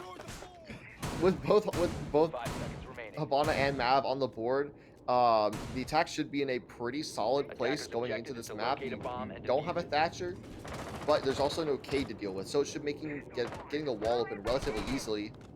But UNCC is going for a pseudo SSG-ish style roam. No castle, but they are going to be running that Mute, Mozzie, and Vigil, trying to go for as much drone denial and information denial as they can, just extending themselves up top to try to delay as much of a push into the bomb site as possible. And Mozzie, he's going to get his first drone inside of Dirt. So, 1 off the board for UAH, 1 on the board for UNCC, and that's just work around here. Bullets whiz overhead as shots are exchanged, but nobody is going to lose any HP. It's going to be on the flank watch to continue to hold Lounge, but again, with that lurking pressure of UNCC throughout this map, it's going to be very difficult to do so. First round of impact grenades will find its target, and Candy Cane is going to make a fatal mistake. You can never go 2x2 on that configuration because the impact grenades could grab them all. Now, lucky for Alabama-Huntsville, those impact grenades never found its target the second round through. So that's going to be the saving grace for them as they can start and continue on with that execute with moving more of the ceiling away from the kitchen. Yeah, so luckily, they, like you said, they managed to get that kitchen hatch open. That's big for them because now they have an avenue into the bomb site besides Dirt, which is being contested by JP and fought back on between Rogue and a few shots by Kyle Fogg. At the end of the day, they need to start getting a little bit heading towards bottom main relatively soon. You do have a 5v5 still with a minute left to go, and the Cali is going to be coming back out from Taciturn. I noticed this earlier on in in the pick phase. Didn't really comment on it until now, but the Cali coming out again it's either going to be a massive reason why they win, or it's going to be pretty much absolutely useless. T-Bungie though is going to open things up. Schmitz though trades one back in. What is it, Kyle? You have to win that gunfight. And now as trades go back and forth, Rogue manages to even it back out, but Schmitz is at 1 HP. He has a dream, but the bomb is down. And Scrupulous was on bottom main, has to make his way into the bomb site though. And with 30 seconds left, UNCC's in a pretty good spot. Rogue with his Stewie 2K impression, sneaking his way through the smoke, grabbing a nice headshot, and Schmidt still over here in the west side of Arsenal. He has to retreat this diffuser, but he's petrified in this position because he knows the hunting pack of UNC to go for a stun lock to try to confirm where Rogue is playing. Now he knows he's playing deep over by AKs, but the plan has to start to go down now, and Jabunga's on this flank going through that hole. It's all written in stone for UNCC. Round one goes in their favor, and a good retake of the bomb site for the defending roster. Yeah, I mean, ultimately, UAH tried to push in, I believe through dirt is where a lot of that action happened initially, and it costed them 3 lives at the end of the day, ultimately leaving them in a 2v3 after losing 2 of their own. So good trading just coming out for the Niners rather, inside of, not the Miners, but the Niners themselves, going to be coming out strong in round number 1 here. We're going to be moving things up to Cache. Typically, a lot of time I really see the Cache more of a tertiary bomb site now, just because it is a lot it can be a lot more difficult to defend nowadays, just due to the attacking changes and the defensive changes that came out. So it's gonna be one of those where we have to figure out what exactly is going to be the strategy here for UNCC. We see the bandit coming out from T-Bungie. He's going to be trying to deny this wall being opened. Because there is no Thatcher and only a Cali, he can bandit trick through those lances. So Schmitz or Candy Cane is going to have to go underneath if they really want to get this bandit off the wall. The traditional garage extension is going to be set up for UNCC, and this is one of the best bomb sites to really test what strategy do you want to have. Are you going to go for the garage, execute clearing out all the top rafters as well as the bottom part of garage, or are you going to couple that with the west side execute coming in through master bedroom? But a staple of every one of those attacking sets is opening up that east plat wall. You have to have control of that position, so that way you can have that two-pronged assault from whichever way you find best as an IGL. Now, double barricade or double melee that green barricade, just so he can make sure that if there's a single concussion grenade that goes to that drone hole, he'll be able to survive it, and he can still rotate in a swift manner through that position, whether or not he goes for a melee or just vaulting through that barricade itself. Yeah, and now we see the bandit tricks coming out in full force. So we see 2 of them go out. One will be denied, but the other one will not.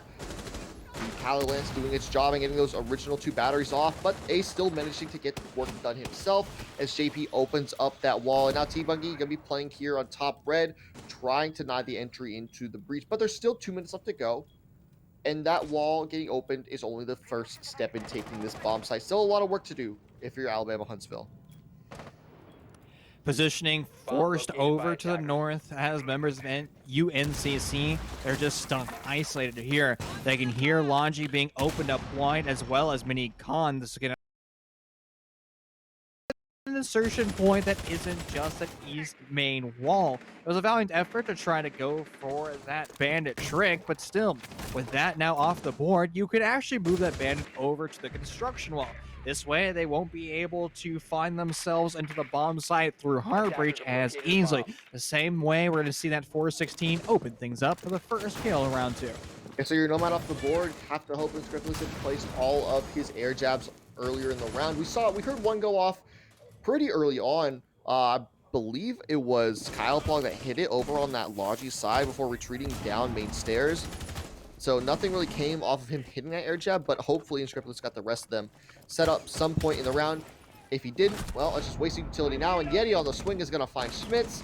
That's your Zoe off the board, one of your most powerful impact players from last map. It's been silenced, and Candy Cane. It's only round 2, still yet to find the board. Only players that have found kills are now down.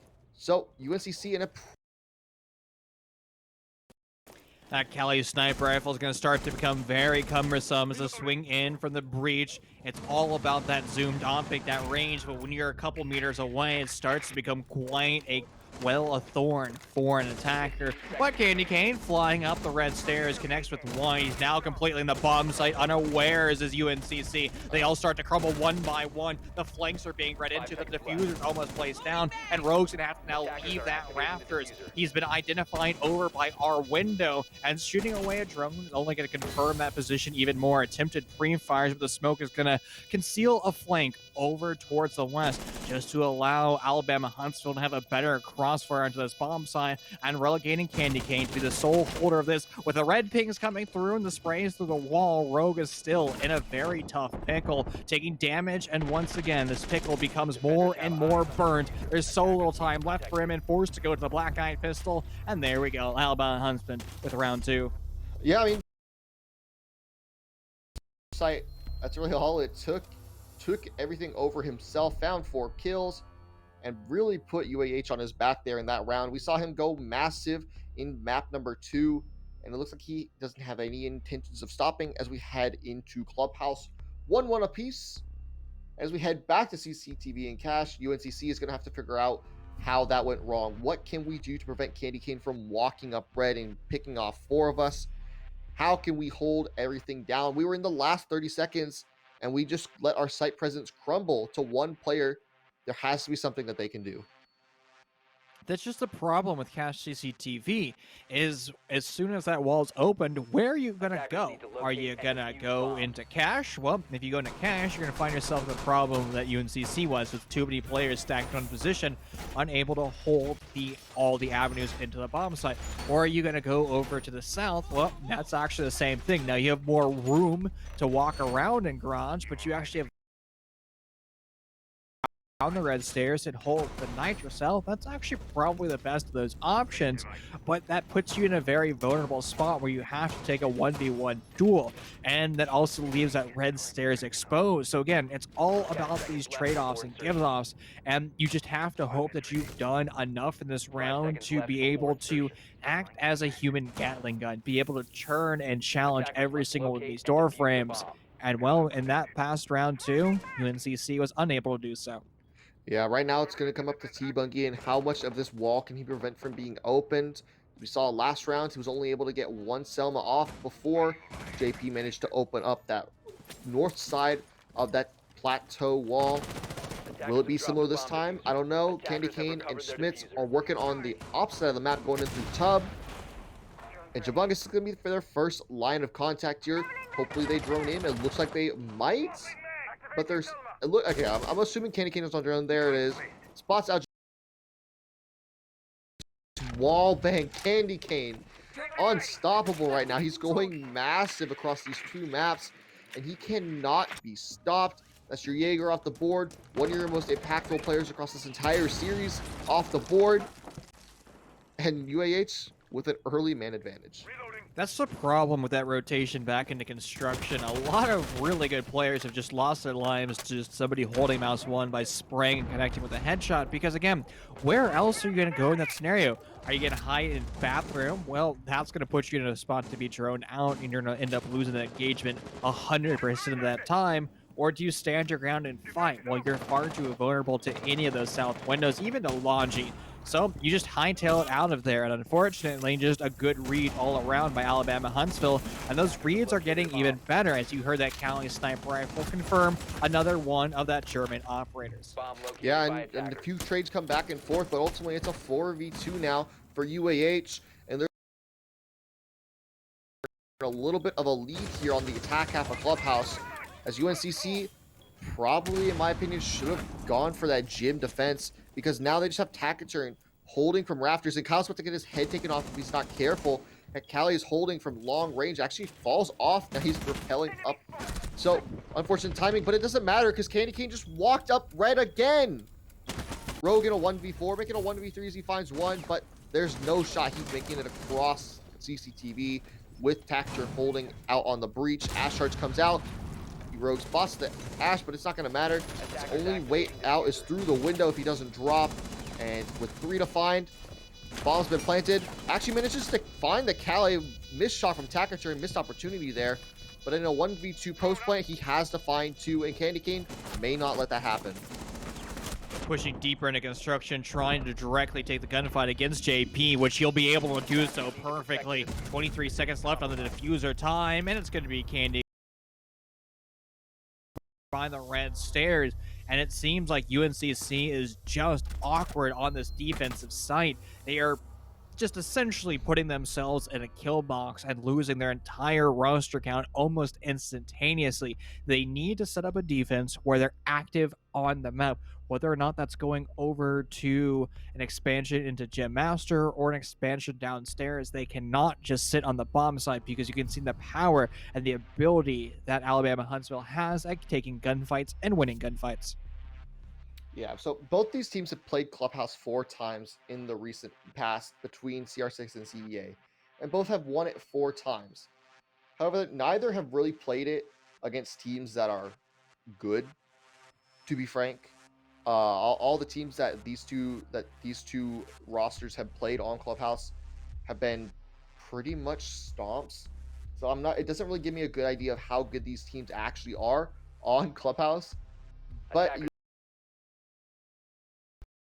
supposedly in the driver's seat, maybe it was just CCTV and UNCC really shouldn't be going to that bomb site, but they're gonna have to prove that here. Can they make this basement defense work back in their favor like they did in round number 1?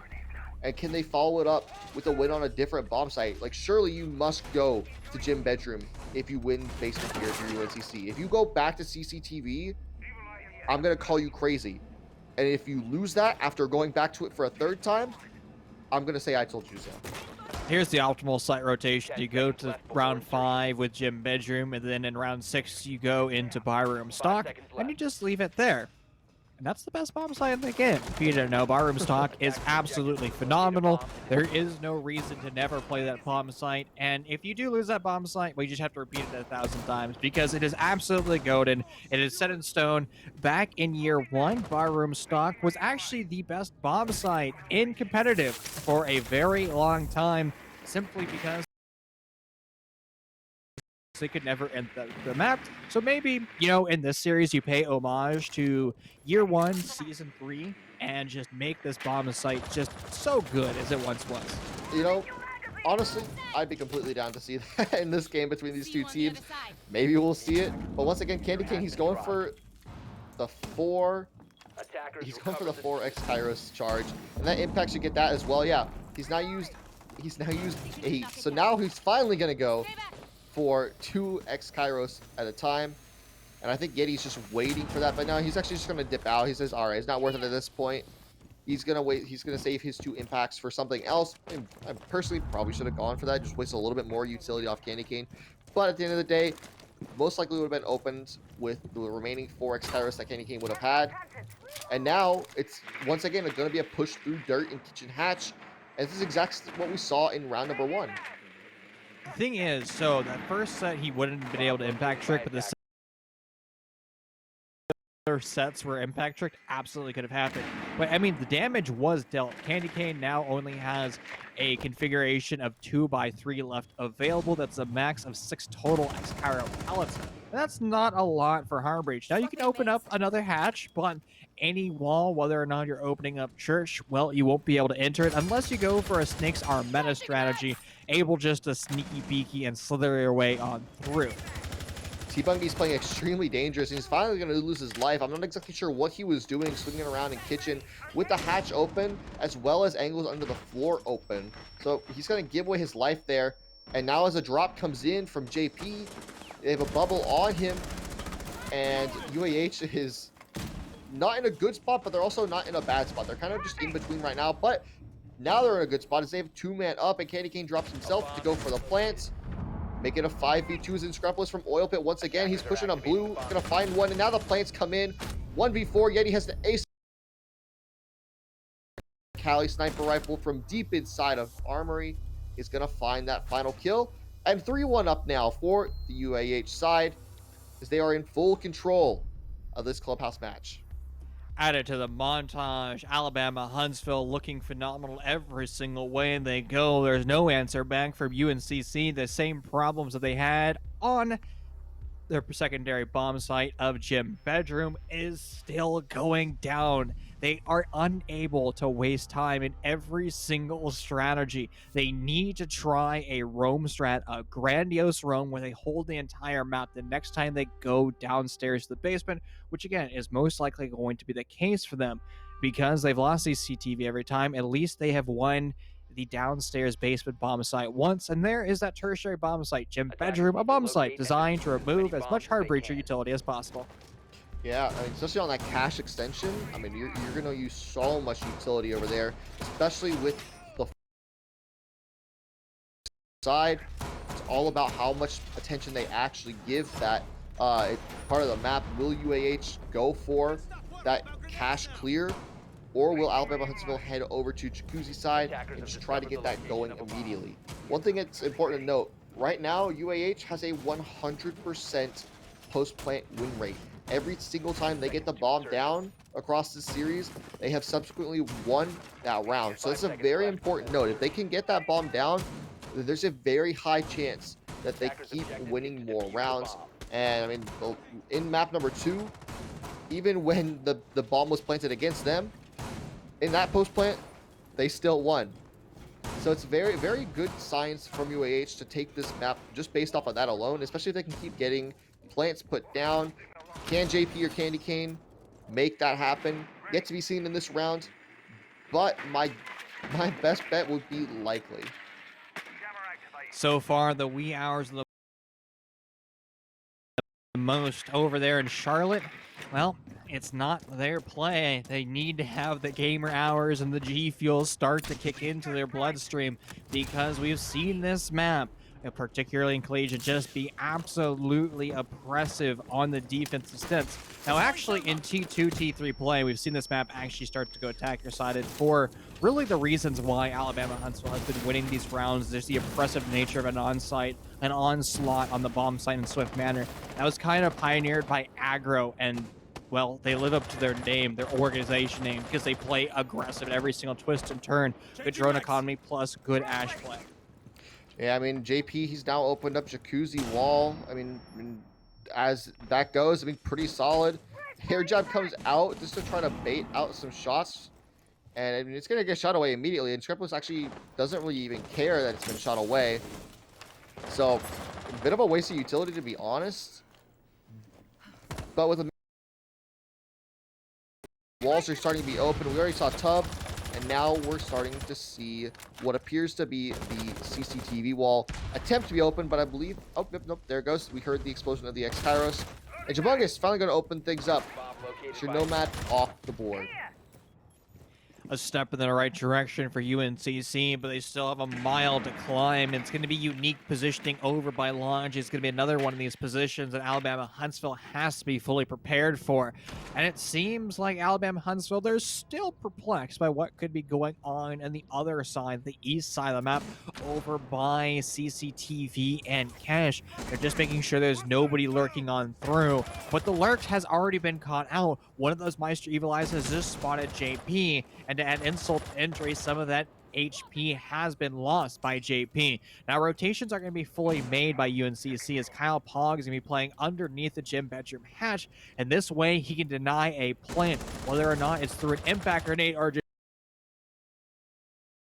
is going to be extremely lethal as well when you couple in all of those 4 holds. The execution has to come in now. First on the swing, it's going to be Alabama-Huntsville taking an opening duel, but still retaining the man disadvantage until JP finds himself a new home over by Jim. Still those gunfights, and the diffuser now Serin is going to have to go down on the deck. It is finally going down as Candy Cane is putting themselves in a position over by the gold, spotted out by the red pings, and Rogue on a double kill, clearing out the cover as well as the planter. A good play by him, and a good way for him to take that victory. Yeah, good rotation there coming out from the castle, moving through Con. Wasn't Logi, but noted he definitely probably shouldn't go back through there. Was very likely there'd be a player watching that rotation. Turned out Callie was looking towards Tub Breach. I believe there was one playing over on that side, maybe on main stairs. I believe it was Kyle Pog trying to come up. But that left Taciturn vulnerable to his side, and that's exactly what happened. We saw Rogue swing in that Con door, found one. Planter was at 000, had to stick it. And Rogue was able to clean things up. bringing us to a 3-2 half so far. As we head back to CCTV for the third time, we are not going to see that bar stock inside of UNCC's defense half, unfortunately, but we are going to see CCTV for the third time. Will it be a third attack win for UAH, or will UNCC finally adapt and win it for themselves? Admin, I'd like to file a formal protest that barroom stock is not being used at least once during a game. That has to be illegal against some rule book that I've just arbitrarily made in the past 2 seconds of my 3 brain cells trying to comprehend what's going on at far too early of an hour. But nonetheless, how cool would it be if in Siege you had to play all 4 bomb sites at a certain point? I mean, that would change up every meta entirely and force teams to be more dynamic across the spectrum of the map, and then also force the attackers to do the same thing. And if we apply the parallel to ranked, look,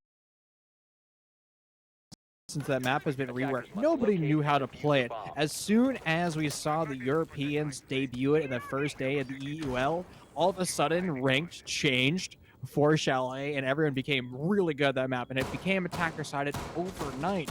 So maybe the same thing could be said if we're forcing, you know, pros to have to play barroom stock. Maybe the entire population, not just the pros, will become proficient at it. You know, I mean, it's an interesting theory, interesting concept. Maybe for a little bit of stress testing, we throw them to the Sharks, and you're only allowed to play that bomb site. Maybe we'll figure out a way to hold it well. I know we've seen it in Latin America a couple times, but generally NA and EU tend to avoid that just due to their structure. But at the end of the day, it's not going to matter. It's Jabungus. He's going to open things up once again. Candy Cane off the board, your most impactful player. I cannot overstate that enough right now. UAH has lost their most impactful player early so many times, but the lead. Smits, though, thought there might be someone in the showers. Doesn't really have a whole lot of info. I mean, some of the drones for UAH are gone. 4 of them to be exact right now. So there's still relatively good drone economy. And still plenty around left to go. They're just trying to get some early map control right now. But Kyle Pog, he's actually on the flank, and unless Candy King gets on that drone, UAH may not be aware. Well, it seems like it's going to just be that lurking pressure just for now. Hopefully there's a jukebox camera, one of the most default flank launches available. A lot of throwable gadgets can be caught by the defense of UNCC as Jaeger and Walmai are currently on the board. No Rooney being shown yet, but she has shown herself as quite a formidable opponent to go against, able to grab all of that utility downrange. Now JP, he's just going to do some QE spam, seeing if there's anybody also downrange, maybe collecting one of this bullet, but also testing the waters to see if it's warm enough for him to dive in at first. Okay, well, my point actually just got completely negated. I was going to say we saw an air jab go out, but I'm just going to actually pick up a frag while I'm talking. I'm going to just say it real quick. There was an air jab that went out on the wall there of CCTV. Yeti had a bubble. He should have taken it out, but unfortunately, the Cali Lance took that out first. So because of that, T-Bunny could not swing out to get it because of the Cali sitting on breach. And now the technical 3v3 as Rogue has been down, and Yeti dropped to about 5 HP now. Fortunately, JP cannot get this cash wall open, and now it's a 3v2. Make it a 3v2v3. 2v2 now as Rogue gets picked up, but they're both in rafters, all up to JP. Jabungus on a quad. He's looking for the ace. 8 seconds left. Will he get it? 5 seconds to go.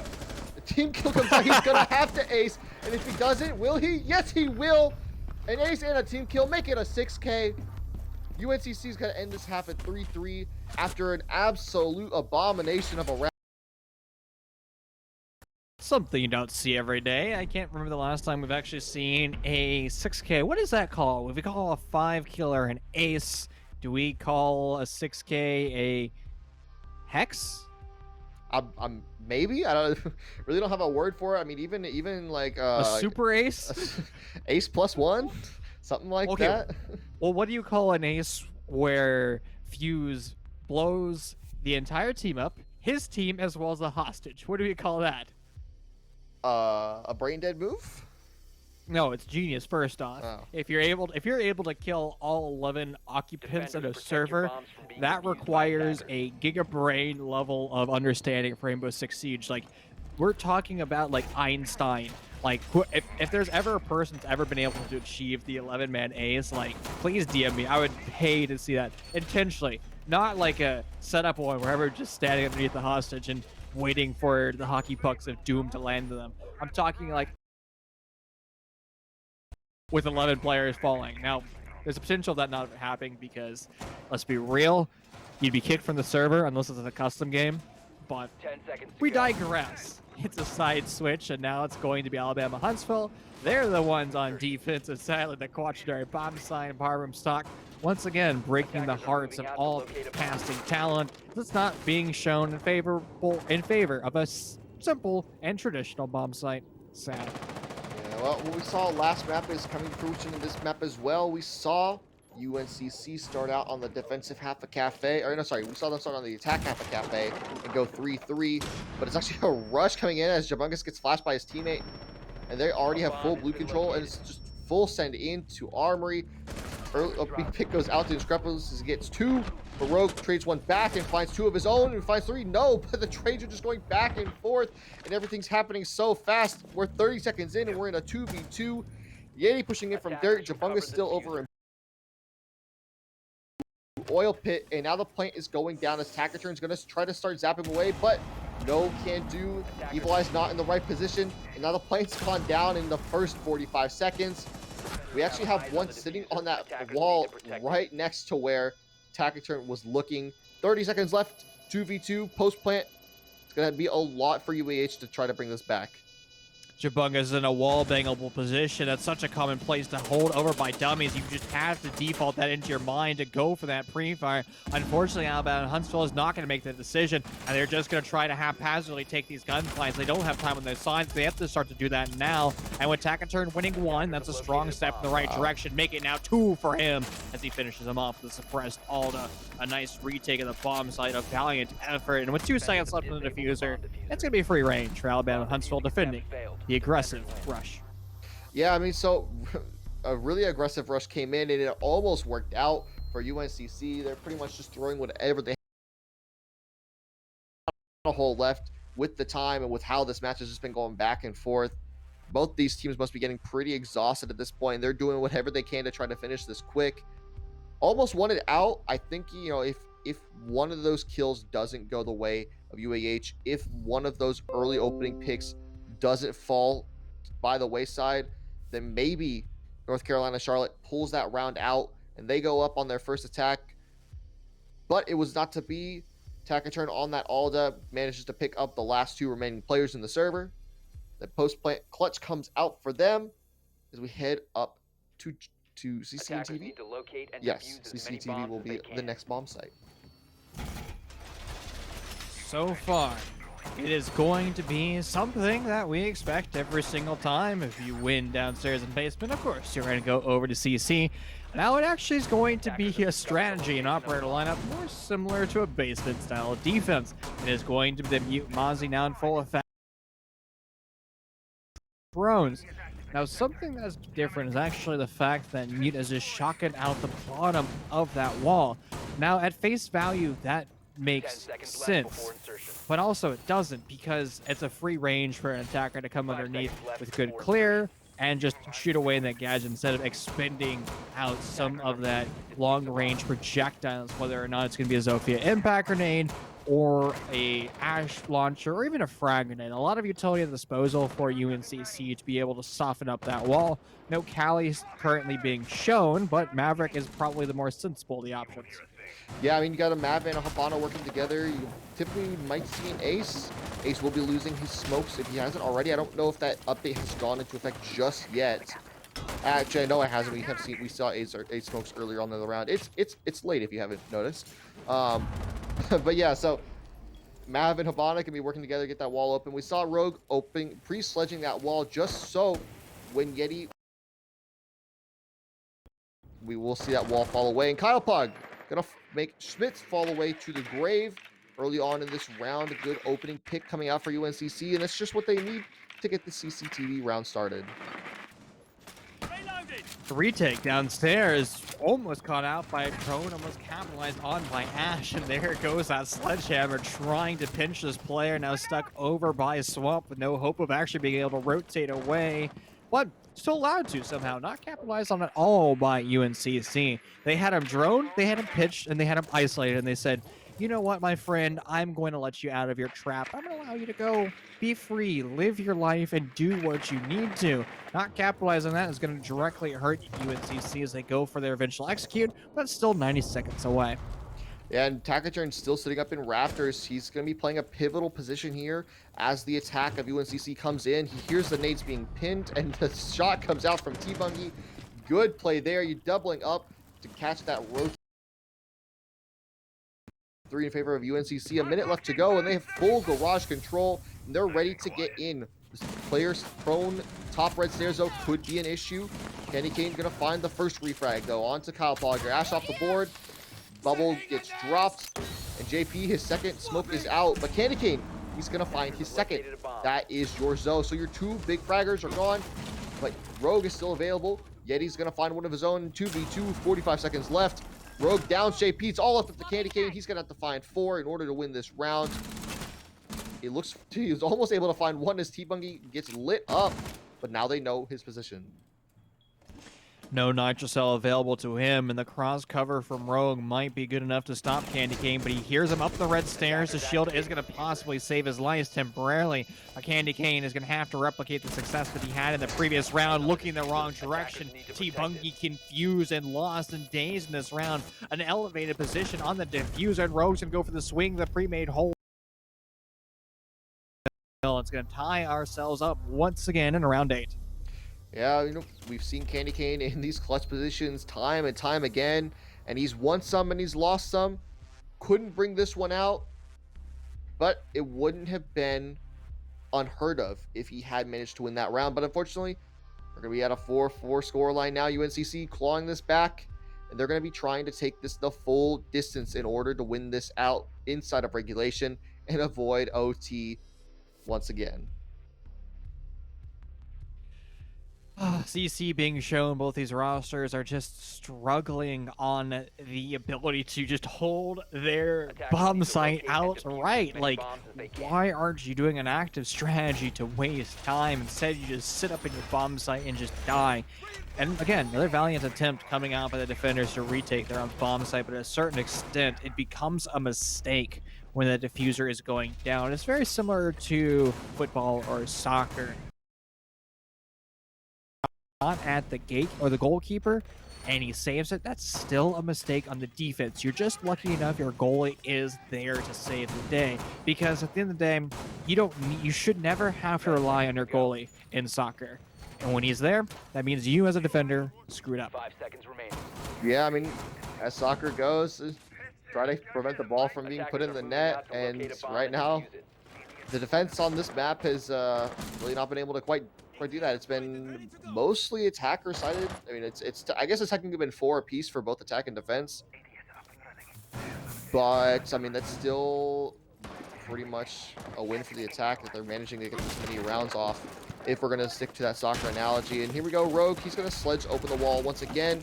Like I mentioned last time, whenever Yeti mavs that wall soft and gets those reinforcements gone, because Rogue has managed to sledge it already, it's going to save a lot of time and a lot of pain and suffering to allow that reinforcement to just fall, rather than have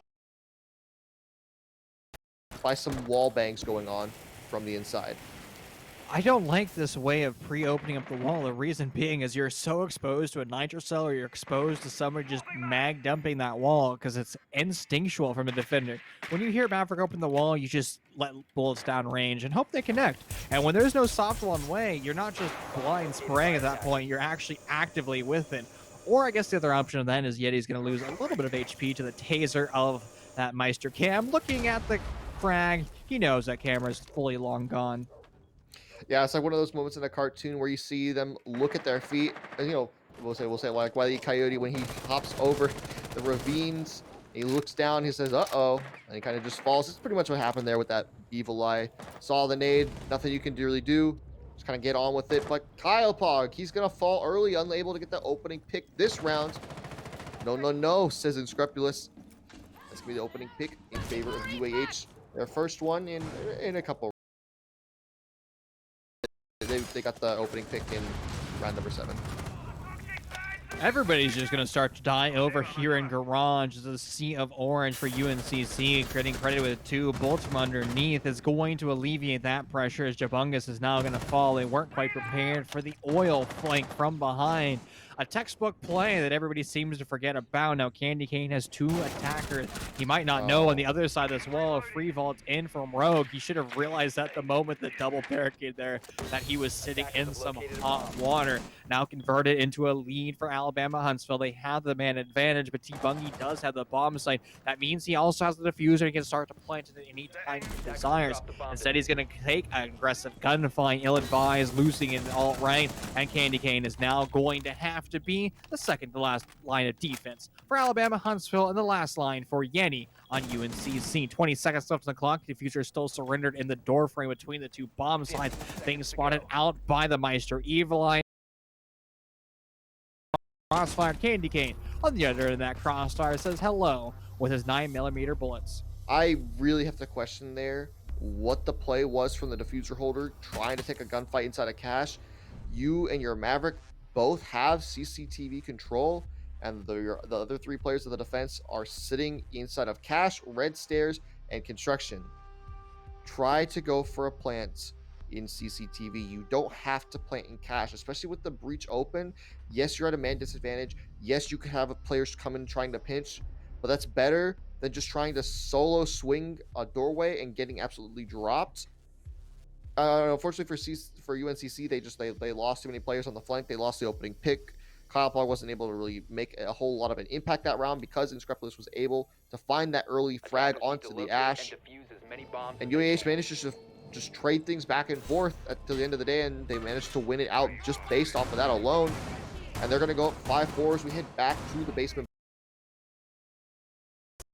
G11 Bros currently in the lobby, but there is a saving grace for one of these teams. Alabama-Huntsville has a monster in this lobby. That is Candy Cane, currently sitting at 17-5. And while there's some members of UNCC trying to replicate Candy Cane's success, but Santa Claus hasn't quite actually dropped in that care package of presents because Rogue and Jabungus are sitting at 13 and 10 respectively. And the rest of the lobby is sitting at a little bit of a quiet scale. Kyle Pog, on the other hand, deck forced to be that primary. Entry has done a lot of things that are primary, but unfortunately not dying, or dying is being the primary goal for him, while taking that map control or opening duels. Maybe that's what happens when you run G36 on Ash. Yeah, I mean, he's the entry player. Unfortunately, entry deaths are the only thing he's picking up. Not racking up a whole lot of kills. I mean, really, maybe you move someone else onto that role. I mean, I know Rogue is extremely comfortable in the soft breach role that we've been seeing him play. Sure, you have to do something to like try to win these rounds without your Ash doing big things. Like he got one good opening pick the first time they played CCTV. Other than that, he's gotten 1 other kill for the other 9 rounds of the game and has really been ineffective otherwise. Candy Cane, though, beautiful shot on the Jabungus. Swings the door. Now he's going to try to maybe escape. He's getting pinched from every single angle, it seems like. He's down to about 50 HP. But regardless of what happens from now to the rest of the rounds, his job is already done. He got an opening pick, and he's just wasting time at this point. Finally, he gets traded back out by Rogue. But in a 4v4, you've lost your second best fragger on the side of UNCC. Yes, your top man for UAH goes down, but a lot of time wasted and a lot of utility and fragging power off the board. Jabungus, we're talking about Santa Claus giving gifts. Well, he gave one straight to Candy Cane, so you can't just be crouch walking after getting slammed or having bullets whiz over your head. That's just... You can chalk that up to being just about 3 a.m. over there for them, and we can all attest that 3 a.m., you don't make the best decisions. These are college students after all, so we know that their decision making at 3 a.m. starts to become even more worse. But at least for UNCC, they have that vertical play. They're trying to couple it with some of that nitrocell, or not nitrocell, those frag grenades to make sure it fragmentates and softens up anybody playing over towards the west. Yeah, we see T-Bungie properly using the X-Kairos on the kitchen hatch, going 2 at a time. And now, since he's already gotten the first 2, he can just chop 2 down at a time until the hatch eventually gets open. But there's actually a lot of impacts on the side of UAH. Finally, the kitchen hatch will be open as Smits picks off Kyle Pog. So your Ash, once again, having no effect as JP finds another one onto Yeti.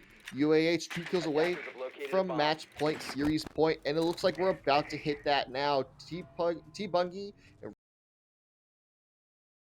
find one on his attacker turn, make it a 3v2, but there goes the swing from JP. He's gonna down Rogue, but I don't think he's actually aware of that. T-Bungie in a 1v3 has to drop the hatch, give away his position. No idea where any players are, and they're just waiting for him to walk in, but actually they don't know where he is. But surely JP goes with the swing, gets his own kill, but T-Bungie picks him back in a 1v1 with 0 seconds left on the clock. UAH wins on time. Match point, series point for UAH.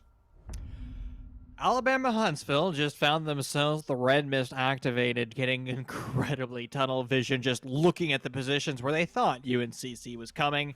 Instead, they were looking at the exact wrong locations, and they weren't able to even react to the swings that were happening. And that was the power of not knowing that there was a down in effect. You have to be able to count your bullets and hear the impact. JP has just made the evolution into this being a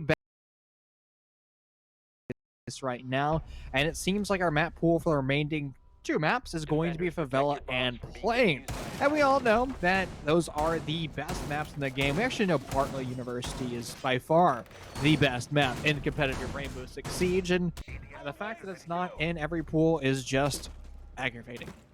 Yeah, I mean, Bartlett, that has been a long time since I played on that map, back when it was still... You're missing out. We are missing out. We're missing out on Bartlett. It has been ages since I've seen that map play. Well, since I have personally played, I've seen it brought out for like some 10-mans and some community tournaments here and there, but like... Bartlett 10-mans are goated. Like, if there aren't collegiate Bartlett 10-mans, is it really a 10-man in collegiate? Like, I mean, really, we just gotta petition Faceit to add Bartlett to that map ban. Maybe we can get that inside of the collegiate 10-man server at some point in the near future. Yeah, I second that entirely. It's the same thing like I second bar on Clubhouse. You know, it's just clearly better. Same thing like M870 ACOG would be clearly better if the devs actually allowed it to happen. You know, maybe I would settle with like FO12 ACOG. You know, that's always a power position to have. And just like Castle, always make power positions throughout the map, forcing the attackers not set up so comfortable with crossfires, but utility can also be expended. Probably not the best to use one of your impact grenades from the Zofia Lifeline. You'd be better off swinging one of those sledgehammers, but hey, the mistake, well, has at least allowed UNCC to open up a crossfire. Yeah, I mean, gives them an angle into Khan, allows them to hold for a while, and Smits, he's going to go for the C4, but is UNCC aware of this? I don't know if they're ready for it just yet, and there it goes. It gets thrown.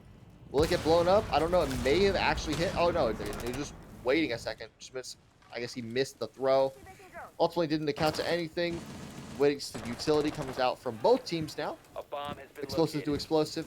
Neither going to really... UNCC opened up a line of sight, and now Kyle Pog, he's sitting on this Ash once again at the gym window. He wants to get in and find some picks, try to get away from this 2-10 scoreline and avoid going 2-11. Oh, absolute wasted nitrocell by Mira. Nowhere close to the zip code. Even better off holding that and waiting for somebody to actually go in through that door frame. Pre-mate hold by JP on that. Well, Castle is going to help him slightly as he uses that secondary shotgun, removing some of that wall, going for the swing. Kyle Pog will lose his HP as a result, but not enough to actually be fully lethal. Still on the other side of the map, though, UNCC wants to have that control. They're trying to find the insertion with a double Mira. A perplexing strategy, to say the least, is going to greatly hinder them. A bad repel up and a bad repel in, as Kyle Pog is now going to find himself dead. 2v5, and it's now converted all into the backs of one player of UNCC. Yeti goes for the swing, but he will lose his life as a result. That's a flawless round for Alabama-Huntsville, and to make it even better, it's 2-1 over UNCC, exactly what we saw the last time these two teams faced. A barn burner between them happened in week 5, and a barn burner happened between them in the playoff semifinals. UAH will be going off to the grand finals, facing the winner of OK State and Purdue. Personally, if I had to predict that, I would have to say it is probably Purdue that will be winning that game. My ultimate lineup for that game would be UAH versus Purdue, with Purdue ultimately winning that. But I digress. We had a game that was very long and very late. It's finally over, and we figured out who our first grand finalists will be. Alabama-Huntsville is victorious over the Niners of UNCC, 7-4 on Clubhouse. Is their win here today after technically a little bit of a reverse sweep, if you could really call that, in a best of 3.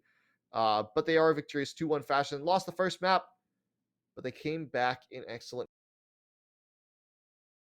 in map number 2 and almost full regulation in map number 3. It was a phenomenal series, both of them that we saw today. The one with Akron and Kettering, where Akron would get the better, and this one where we saw Alabama-Huntsville do the exact same storyline. It was 2 best of 3s today using all 3 maps, so a total of 6 maps.